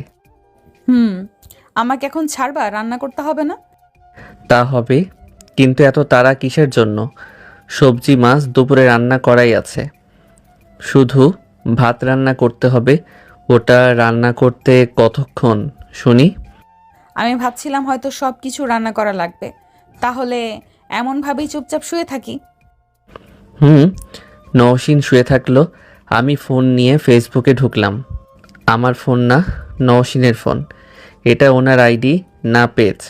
15,000 ফলোয়ার। আইডির ভিতরে ঢুকে দেখি সব কিছু কমপ্লিট। এমনভাবে কি দেখো? এটা তোমার ফেসবুক আইডি না পেজ? তাই তো বলি, সব সময় এত টুং টুং করতে থাকে কেন? জি, এই জন্যই টুং টুং করতে থাকে। অনুমতি দিলে মেসেঞ্জারে ঢুকবো? অনুমতি দেওয়া যায়, কিন্তু দয়া করে কোনো মেয়ের আইডিতে ঢুকো না। থাক, ঢোকা যাবে না। কি না কি আছে তখন আমাকে লজ্জায় পড়তে হবে। যেমন আছে তেমনই থাক। গোপনীয় কিছু থাকতে পারে যা দেখার অধিকার আমার নেই। আচ্ছা, মনিটাইজেশন অন করব? করে লাভ কি? পেজ চালানোর সময় আমার নেই। একটু টিপস পোস্ট করি, ওইখান থেকেই কিভাবে এতগুলো ফলোয়ার হয়ে গেছে ওইদিকে দেখতে গেলে প্রফেশনাল কাজে চাপ বাড়বে। জি বুঝলাম ম্যাম, অনেক ছেলেদের কমেন্ট দেখলাম, মেয়েদের নিয়ে পোস্ট, কিন্তু ছেলেরা কি করে এখানে? এই শয়তানগুলো কখনো ভালো হবে না। ছি, কী সব কমেন্ট করে। কমেন্ট বক্স দেখলে তোমার মুখ দিয়ে গালি বের হবে। কত ছেলে যে আজে বাজে কমেন্ট করে ঠিক নেই। যদিও কমেন্ট চেক করি না, কোনো মেয়ে মেসেজ দিলে আমি আমার চেম্বারে ডেকে নিই। জি বুঝলাম। অমনভাবে চুপচাপ বসে ফোন দেখতে থাকলাম আর নওশিনের মাথায় হাত বুলিয়ে দিতে থাকি। একটু পরে দেখি ঘুমিয়ে গেছে। ওর ফোন রেখে আমি আমার ফোন নিয়ে ফেসবুকে ভিডিও দেখতে লাগলাম। নওশিনের ফোনটা বেজে উঠল। ফোনের দিকে তাকিয়ে আমার শালার নাম্বার, না মানে এর আগে কখনো কথা হয়নি, তবে তার ছবি নওশিনের ফোনে দেখেছি এবং সেটাই স্ক্রিনে ভেসে আছে, আর নাম নাবির লেখা আছে। ফোন নিয়ে রিসিভ করে সালাম দিলাম, আসসালামু আলাইকুম। ওয়ালাইকুম আসসালাম। ভাইয়া আপু কোথায়? এই তো ঘুমিয়ে আছে। এখন ঘুমিয়ে? আপু কি অসুস্থ? না, এমনি শুয়ে থাকতে থাকতে ঘুমিয়ে পড়েছে। ভাইয়া আপনি কোথায় আছেন? আপনাদের ঠিকানা দেন, আপুকে অনেক দেখতে ইচ্ছে করছে, আপনাদের ওখানে আসতে চাই। আচ্ছা, ঠিকানা নোট করেন। নাবিরকে ঠিকানা দিলাম। নাবির আসছি বলে ফোন কেটে দিয়েছে। পাশ থেকে বালিশটা নিয়ে নওশিনের মাথার নিচে রেখে উঠে ফ্রিজ থেকে মাংস নিয়ে ভিজিয়ে রেখে দিলাম। কাজ বেড়ে গেল। এতদিন কোনো খোঁজ খবর নেই। আজকে ওনার বোনকে দেখতে ইচ্ছে করেছে। রান্নাঘর থেকে বাইরে আসতেই দেখি উঠে চোখ ডলছে। এই, তুমি রান্নাঘরে কি করো? তুমি না বললে শুধু ভাত রান্না করলেই হয়ে যাবে? মেহমান আসছে, তাই রান্নার আইটেম বাড়াতে হবে। কে আসবে? তোমার ভাই ফোন দিয়েছিল। ফোন দিয়ে বলছে তোমাকে নাকি তার দেখতে ইচ্ছে করছে। আমিও ঠিকানা দিয়ে দিলাম। তোমার ভাই হয়তো এখন আসছে। হ্যাঁ, ওদের কারোর সাথে কথা নেই। তা ঠিক আছে, কিন্তু এখন তো রান্না করতে হবে। তুমি রাগ করে ঘুমিয়ে পড়ো, আমি রান্না করছি। নওশিন উঠে ওয়াশরুমে চলে গেল। ওয়াশরুম থেকে বেরিয়ে রান্নাঘরে এলো। পিছন থেকে জড়িয়ে ধরে বললাম, তোমার ভাইকে আজকে এগুলোই খাইয়ে পাঠিয়ে দিব। না, তার জন্য বিদেশ থেকে খাবার নিয়ে আসবে। মাংস বের করেছো কেন? এত রাগ করছো কেন? তোমারই তো ছোট ভাই, তাই না? বেশ কিছুক্ষণ পরে গাড়ির শব্দ পাওয়া গেল, তাই রান্নাঘর থেকে বেরিয়ে বাসার বাইরে এলাম। যেতেই দেখি গাড়ি থেকে নামছে। ভিতরে আসেন। আমার সাথে সাথে বাসার ভিতরে এলো। সোফায় বসেন। নাবির সোফায় বসতেই রান্নাঘরে এসে দেখি চা বানাচ্ছে। চা খাবে? এর জন্যই এই সব খাবারের থেকে বেশি কিছু নেই। না জানি কি বলে। ট্রে নিয়ে বাইরে আসতেই, ভাইয়া আপু কোথায়? আসছে। এই কোথায় আছো তুমি? তোমার ভাইয়ের সামনে কি আসবার ইচ্ছে নেই? নওশিন রান্নাঘর থেকে বেরিয়ে এলো। এসেই বলল, কি জন্য এসেছিস? হঠাৎ করে এমন ইচ্ছা হবার কারণ কি? দেখো না কিভাবে কথা বলে। নাবিবের দিকে তাকিয়ে দেখি মাথা নিচু করে আছে। বেচারা এখানে বকা খাওয়ার জন্য এসেছে। কি রে, 20 দিন পর কি মনে করে? এতদিন পরে আমার কথা মনে পড়েছে? আমি ফোন রিসিভ করলে তো তোকে কখনো ঠিকানা দিতাম না। আর এই সব তোকে কে বলতে বলেছে? আব্বুর জন্য। আজকে আবু তোকে পারমিশন দিয়েছে? আব্বু কিছু জানে না, বাসার কেউ জানে না, আর জানবেও না। এমনভাবে বলে কেন? আমি না হয় ফোন দেইনি, কিন্তু তুমিও তো আমাকে ফোন দাওনি। কেন ফোন দিব? যেদিন রাতে আমাকে বাসা থেকে বেরিয়ে যেতে বললো সেদিন কিছু বলেছিস? কেন তোকে ফোন দিব? কেন তোর সাথে কথা বলবো? জানো তো আব্বু কেমন, তার সামনে কোনো কথা বলা যায় না, যেটা বলে সেটাই তার শেষ কথা। প্লিজ মাফ করে দাও না। তার কোনো মাফ নেই। তুই আর এখানে আসবি না, আমাকে ফোনও দিবি না। এমনভাবে বলো কেন? বললাম তো সরি। আচ্ছা ঠিক আছে, এখন এইসব খেয়ে আমাকে উদ্ধার কর। আর এর থেকে বেশি কিছু তোর জন্য নেই। আর এইসব খেয়ে বিদায় হ। এমনিতেই তোমার হাতের রান্না খাওয়ার ইচ্ছে নেই। ওইসব রান্না মানুষই খায়? নওশিন গিয়ে নাবিবের চুল ধরে পিঠের উপর ঠাস ঠাস করে কয়েকটা দিল। আমি চুপচাপ বসে বসে দেখছি। আরও কয়েকটা মারার পর ছেড়ে দিয়ে বলল, তুই এক্ষুনি আমার বাসা থেকে বেরিয়ে যা, তোর কিছু খেতে হবে না। আমার ভুল হয়ে গেছে, প্লিজ ক্ষমা করো। আর ভুলেও এমন কথা বলবো না। বসে থাক, খেয়ে তারপর যাবি। আমার হাতের রান্নাই তোকে খাওয়াবো, গলা ভর্তি করে খাওয়াবো। যদি না খাস তাহলে লাঠি দিয়ে ঠুসিয়ে ঠুসিয়ে খাওয়াবো। নওশিন রান্নাঘরে চলে গেল। আমি নাবিবের সাথে কথা বলতে লাগলাম। নওশিন কেমন, ওর বদঅভ্যাস কী, এগুলো শোনাতে লাগলাম। কিছুক্ষণ পরে আজান হতেই বলে উঠে উজু করে নামাজে এলাম। নামাজ শেষ করে রান্নাঘরে এসে বললাম, রান্না কত দূর? আর একটু। যাও গিয়ে নামাজ পড়ে আসো। উপস, সরি, ভুলে গেছিলাম, তোমার তো পিরিয়ড চলে। ভুলে তো যাবই। নিবিড় কি করে? সোফায় শুয়ে শুয়ে ফোন দেখে। বাসায় কি এমনভাবে মারামারি করো নাকি? আরে না, তবে রাগ হলে একটু এমন হয়ে যায়। এমনভাবে দুষ্টুমি করলে কিন্তু ছ্যাঁকা দিয়ে দিব। সরো তুমি। হ্যাঁ আচ্ছা, দুপুরের সবজি আর মাছ বের করে নিয়ে আসি, একটু গরম করে নাও। যেই ভাবা সেই কাজ। বেশ কিছুক্ষণ পরে কথা বলতে বলতে খাওয়া শেষ করলাম। খাওয়া শেষ করে বলল, স্বাদ দুই রকম কেন? আমাদের দুজনের রান্না দুই রকম। থাকবি না চলে যাবি? থাক, যাবে না, বাসায় যেতে হবে। আব্বু জানলে বকাঝকা করবে। নাবির আর কিছুক্ষণ থেকে চলে যায়। দুজনে পরিষ্কার করে রুমে এলাম। নওশিন শুয়ে গেল। আমি একটু পড়তে বসলাম। একটু পরে নওশিন এসে হাত সরিয়ে দুই দিকে পা করে দুই কাঁধে হাত রাখলো। তারপর কপালে একটা চুমু দিয়ে বলল, তোমার পড়াশোনা এখন চাঙ্গে। আর কি কাজ আছে? ঠোঁটে একটা চুমু দিলাম। নওশিন কাঁধে মাথা রেখে আমার মাথায় হাত বলিয়ে দিতে লাগলো। আমি চুপচাপ পড়তে থাকি। কিছুক্ষণ পরে বুঝতে পারলাম যে ঘুমিয়ে গেছে। কিছুক্ষণ পরে উঠে নওশিনকে শুইয়ে দিয়ে ওয়াশরুমে এলাম। এসে মতি আই গিয়ে হুতি গেলাম। দুদিন পর। বলো, এমন সময়ে ফোন দিচ্ছ কেন? কোনো কিছু হয়েছে? ভাবি আমি তুহিন। আকাশ কোথায়? ভাবি আমরা আপনার হাসপাতালের জরুরি বিভাগে। আকাশ কি ইমার্জেন্সিতে। হোয়াট? কেন? আকাশের কি হয়েছে? হাসপাতালে কেন? আমরা দুজনে বসেছিলাম, হঠাৎ করেই আপনার ছোট বোন কয়েকজন ছেলে নিয়ে এসে আকাশকে মারতে অর্ডার দেয়। তাকে এলো পাথারি মারতে শুরু করে। আমি বাধা দিতে গেলে আমাকেও মারে। একজন মাথায় আঘাত করে, যার কারণে জ্ঞান হারিয়ে যায়। আমি আর আমার এক বন্ধু ওকে হাসপাতালে নিয়ে এসে আপনাকে ফোন দেয়। আপনাকে ফোন দিলাম। আমরা 15 নম্বর রুমের সামনে আছি। নওশিন আর কিছু বলল না। ফোন কেটে রোগী রেখে তার সেক্রেটারিকে সবাই বসতে বলে চলে আসি ইমার্জেন্সিতে। নওশিন কিছু না বলে ইমার্জেন্সিতে ঢুকে গেল। নৌশিন, আপনি এখানে কেন? ডাক্তার কি অবস্থা? ভালোভাবে দেখেন। আমিও দেখছি। গ্লাভস আর মাস্ক কোথায়? আমি দেখছি কয়েক জায়গা কেটে গেছে আর মাথায় আঘাত পাওয়ার জন্য জ্ঞান হারিয়েছে, এর বেশি কিছু না।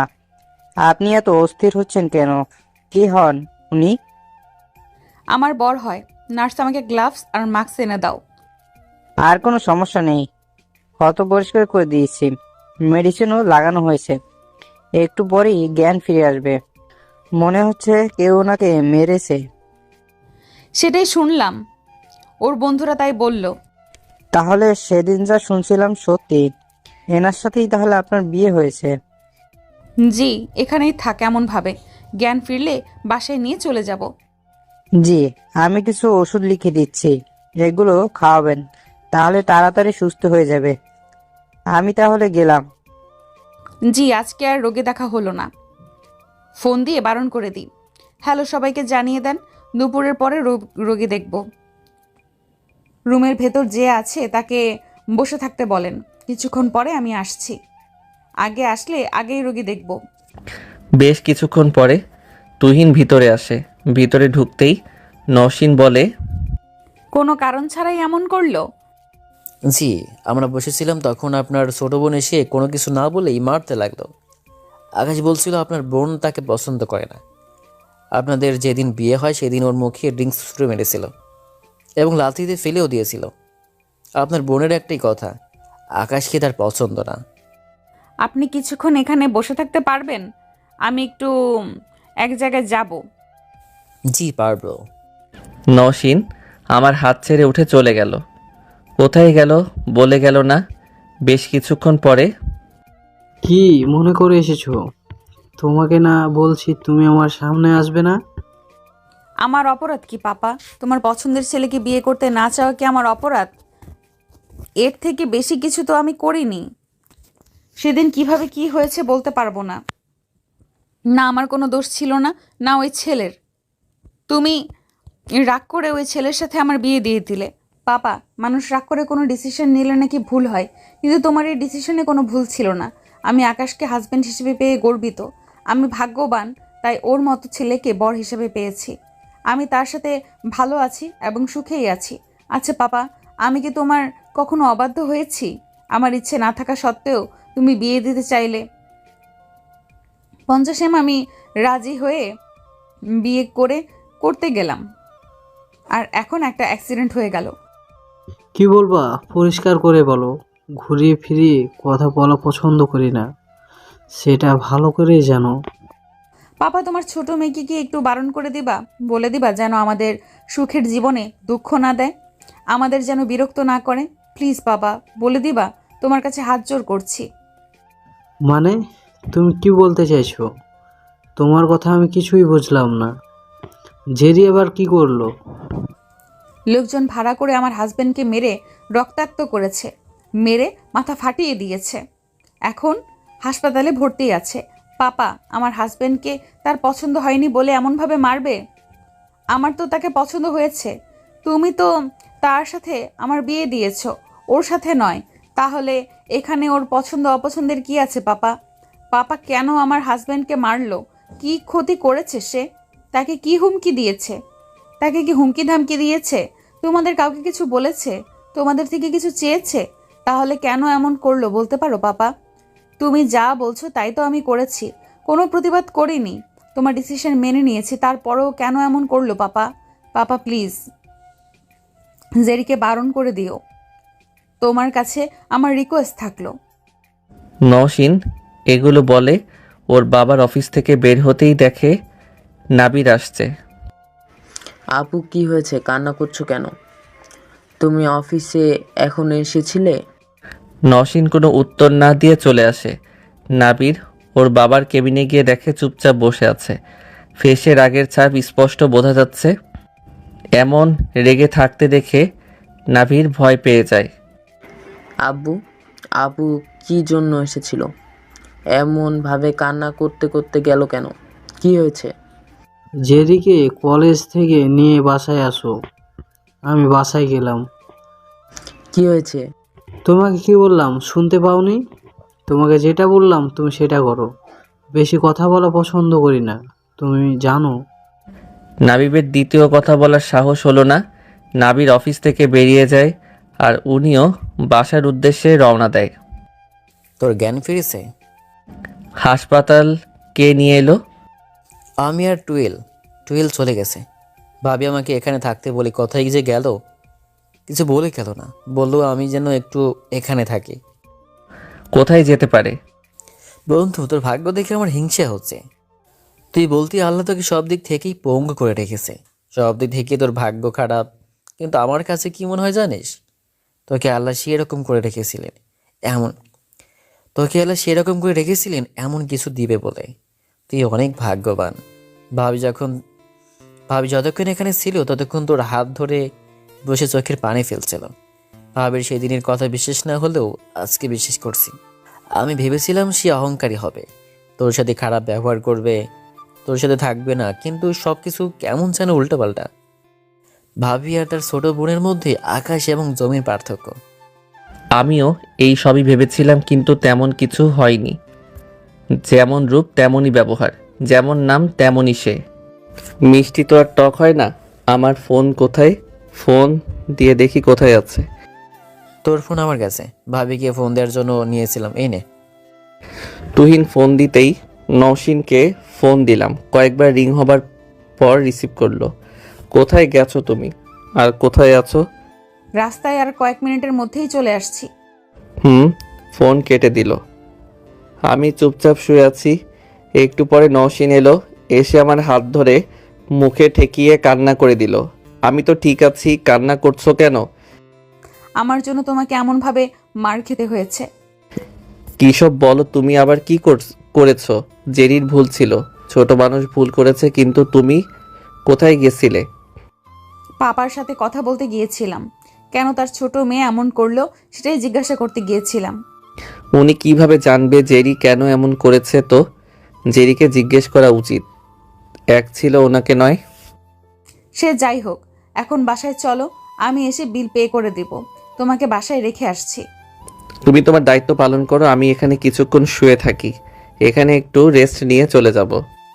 তোমার এখানে থাকতে ভালো লাগবে। তুহিন আছে, ওর সাথে আড্ডা হবে। এখন যাও, গিয়ে তোমার দায়িত্ব পালন করো। যাও যাও, গিয়ে রোগী দেখো। মন চাইছে না। এমন করলে চলে? আমি এখন ঠিক আছি, ভয় পাওয়ার কি আছে? যাও গিয়ে রোগী দেখো। সবাই কতক্ষণ ধরে বসে আছে। নওশিন চলে গেল। তুহিন চুল টেনে কাছে এসে বসলো। ওর সাথে কথা বলতে লাগলাম। কিছুক্ষণ পরে, ভাইয়া এমনভাবে নিয়ে যাওয়ার মানে কি? কিছু বলছো না? এসেই বললা বাসায় যেতে হবে, আব্বু ডেকেছে। আমি নিজেই জানি না তো তোকে কিভাবে বলবো। আপুকে আব্বুর কেবিন থেকে কান্না করতে করতে বের হতে দেখলাম। আব্বুর কেবিনে গিয়ে দেখি আব্বু অনেক রেগে আছে।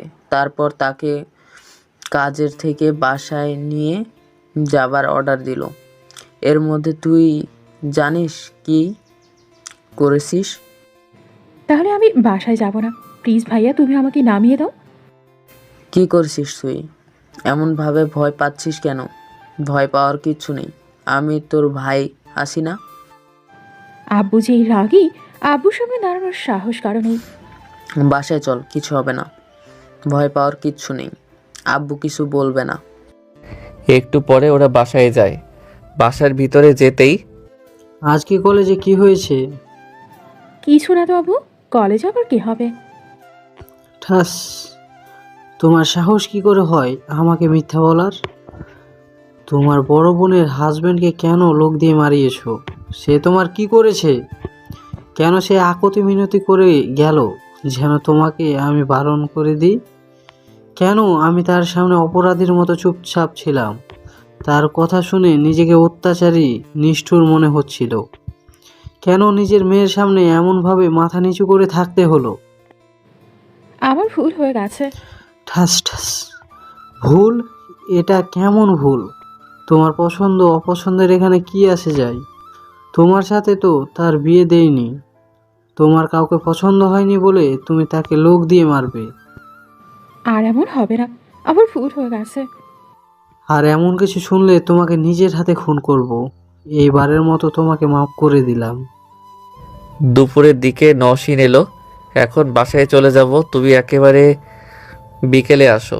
আজকে আসতে দেরি হবে, বুঝতে পারছি। তা একটু দেরি হবে, চলো তোমাকে রেখে আসছি। না, তুমি বিশ্রাম নিয়ে খেয়ে নাও, না হলে খাবার সময় পাবে না। আমি আর তুহিন চলে যাচ্ছি। আচ্ছা, এই যে সাবধানে বাসায় পৌঁছে দিবেন। আচ্ছা ভাবি, চিন্তা করার কোনো প্রয়োজন নেই, আপনাদের আদরের বরকে সাবধানতার সাথে পৌঁছে দিব। চুপ কর হারামি। হাসপাতাল থেকে 3 জনে বেরিয়ে এলো। এসে একটা রেস্টুরেন্টে খেয়ে নিলাম। এবার তুমি যাও, গিয়ে একটু বিশ্রাম নাও। নওশিন মাথা নাড়িয়ে চলে গেল।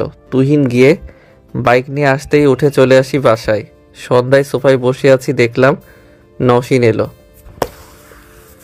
এসে পাশে বসে কাঁধে মাথা রাখলো। এত চিন্তা করার কি আছে? আমি তো ঠিক আছি, তাই না? ইচ্ছে করছে কি ইচ্ছা মতো মেরে আসি। হাতের কাছে পেলে ওর আমি যে কি করতাম আমি জানি না। যা হবার হয়ে গেছে, আর রাগ করার প্রয়োজন নেই। টেনশন করিও না, সব কিছু ঠিকঠাক আছে। আমার খুব একটা সমস্যা হয়নি। বাইরে গাড়ি থামার শব্দ পেলাম, এখন আবার কে এলো? আমি কিভাবে বলবো? দাঁড়াও, দেখছি কে এসেছে। তুমি বসে থাকো, আমি দেখছি। উঠে আসতে যাব, তখন দেখি নাবির আর জেরি আসছে। আবার সোফায় এসে বসলাম। কে এলো? মেহমান এসেছে বলতে বলতে ওরা ভিতরে এলো। নওশীন জেরিকে দেখেই তো তেলে বেগুনে জ্বলে উঠেছে। আপু আর কিছু বলিও না, আব্বু অনেক মেরেছে। এখন তুমি যদি কিছু বলো তাহলে বেচারি হয়তো অসুস্থ হয়ে যাবে। আব্বু তোমার কাছে মাফ চাইতে পাঠিয়েছে। দুজনে আমার চোখের সামনে থেকে যা, ওরে দেখলেই রাগ উঠছে। আমার ভুলে গেছি আপু, ভাইয়া আমার ভুল হয়ে গেছে, আমাকে তোমরা মাফ করে দাও। আমি কিছু মনে করিনি, ছোট মানুষ, এমন ভুল হতেই পারে, মাফ করে দিয়েছি। মাফ করে দিয়েছি মানে? ওর কোনো মাফ নেই। হয়েছে, এবারের মতো মাফ করে দাও। ছোট মানুষ, ভুল করে ফেলেছে, মাফ করে দাও। ওদের এমনভাবে দাঁড় করিয়ে রাখবা? দুজনে বসো। দুজনে বসেন। আমার কথা শুনে দুজনে বসতে যাবা, তখন নওশীন বাধা দিল। আমি নওশীনকে ধরে বললাম দুজনে বসেন। নওশীনকে ধরে আমার পাশে বসিয়ে বললাম, আপনাকে আপনার আপু মাফ করে দিবে, এখন রেগে আছে, বুঝতেই পারছেন। আব্বু তোমাদের দুজনকে ইনভাইট করেছে, এখন তোমাদের নিয়ে যেতে বলেছে। যাব না, তোরা বাসায় চলে যা, আমরা যাব না। কেন এমনভাবে বলছো? মানুষ মাত্রই তো ভুল হয়। কি জন্য ডেকেছি শুনি? আমি জানি না, কথা বলার জন্য হয়তো ডেকেছে। আব্বু তোমাকে কি বলবে আমি কিভাবে বলবো বলো? ও, তোরা দুজনে যা, আমি কিছুক্ষণ পরে আসছি। তোমাদের সাথে নিয়ে যেতে বলেছে। আচ্ছা দুজনে রেডি হয়ে আসো, আমরা অপেক্ষা করছি। আরে যাও না। নওশীনকে ধরে টেনে রুমে এলাম। রাগ না, রেডি হয়ে নাও। কি বলছে শুনবা? এর থেকে তো বেশি কিছু না। দরজা আটকে দিয়ে বললাম, চেঞ্জ করে নাও। আমার কথা শুনে আমার দিকে আর চোখে তাকিয়ে আছে। আচ্ছা চলে যাচ্ছি। আসতে যাব তখন ধরে বিছানায় বসিয়ে চেঞ্জ করে নিল। আমি কি করব দেখা ছাড়া? আমি শুধু চেঞ্জ করে শার্ট পরে নিলাম আর স্যান্ডেল বের করে পরলাম। এই ট্রাউজার পরে যাবা? এই চেঞ্জ করো, চেঞ্জ করে তাড়াতাড়ি আসো। হ্যাঁ, এটাই সমস্যা কি? সমস্যা কি তাই না? আচ্ছা চেঞ্জ করছি। প্যান্ট চেঞ্জ করে বেরিয়ে এলাম। তারপর বাসা থেকে বেরিয়ে ওরা ওদের গাড়িতে, আর নওশীন আর আমি নওশীনের গাড়িতে উঠে চলে আসি নওশীনদের বাসায়। কিছুক্ষণ পরে, এখন কি অবস্থা তোমার? শরীরের অবস্থা ভালো তো? জি আলহামদুলিল্লাহ ভালো। আপনি কেমন আছেন? ভালো। আমার মেয়ের হয়ে তোমার থেকে ক্ষমা চাচ্ছি। মাফ চাওয়ার কিছু নেই আঙ্কেল, আমি কিছু মনে করিনি। ছোট মানুষ, ভুল হতেই পারে। তোমরা তোমাদের সাথে থেকে যাও। সরি পাপা, আমরা দুজনে ওখানে ভালো আছি। যদি কোনো সমস্যা হতো তাহলে এখানে আসতাম। কোনো সাহায্য লাগলে বলিও। জি, আমরা কিন্তু থাকবো না, চলে যাব। আসার সময় আকাশের ওষুধ নিয়ে আসতে ভুলে গেছি। মনে মনে বললাম, কি শয়তান, নিজের ইচ্ছায় নিয়ে আসেনি, আবার বলে ভুলে গেছে। পরে এসে থেকে যাব, আজকে ডেকেছো তাই এলাম। ভাবছিলাম আগামীকাল আসবো, কিন্তু নাবির বলল আজকেই আসতে হবে, তাই এলাম। কি আর বলবো, আজকের পর থেকে তোমার জন্য এই বাসা উন্মুক্ত। যখন মন চাইবে তোমরা আসতে পারো। সব কিছুর জন্য সরি। পাপা, তুমি কোনো ভুল করনি, আমি তো বলবো। তুমি রাগের মাথায় ভালো কাজ করেছো, এই জন্য তোমাকে ধন্যবাদ পাপা। আর কিছুক্ষণ থেকে চলে আসি দুজনে। নওশীন শাশুড়ি আম্মুর থেকে সবার সাথে কথা বলল, আমিও বললাম। দুজনে বাসায় চলে আসি। 2 বছর পর আমার ভালোবাসার ভাগ বসিয়ে দিয়েছে। সরো তুমি, এটা আমার বর। আসফিয়া কান্না জুড়ে দিয়েছে। মেয়েটাকে কেন বকছো? তুমি দেখছো না কিভাবে আমার ভালোবাসার ভাগ বসিয়েছে? তোমাকে একটু ছুলে বা হাত ধরলেই কান্না শুরু করছে। এইগুলো কি সহ্য হয়? কোথা থেকে উড়ে এসে জুড়ে বসেছে। সরো তুমি। আরও কান্নার আওয়াজ বেড়ে গেল। তুই যাও তো, কেন মেয়েটাকে বকো? আহা আমার আম্মুটা। আহা এত কান্নাকাটি করলে চলে? তোমার আম্মু পচা, শুধু কান্না করায়, বকাঝকা করে। দূর, মেয়েটাকে শুধু কাঁদায়। আশপিয়াকে নিয়ে বাইরে চলে আসলাম। আরে হ্যাঁ ভাই, আমার একটু সুন্দর ফুটফুটে মেয়ে হয়েছে, একদমই ওর আম্মুর মতো হয়েছে। এমনিভাবে দিন কাটতে শুরু করলো। গল্প এখানে শেষ হলেও সত্য বলতে বাস্তব জীবনের গল্প বিয়ের পর থেকেই শুরু হয়। গল্পটা ভালো লাগলে লাইক কমেন্ট করবেন। ধন্যবাদ।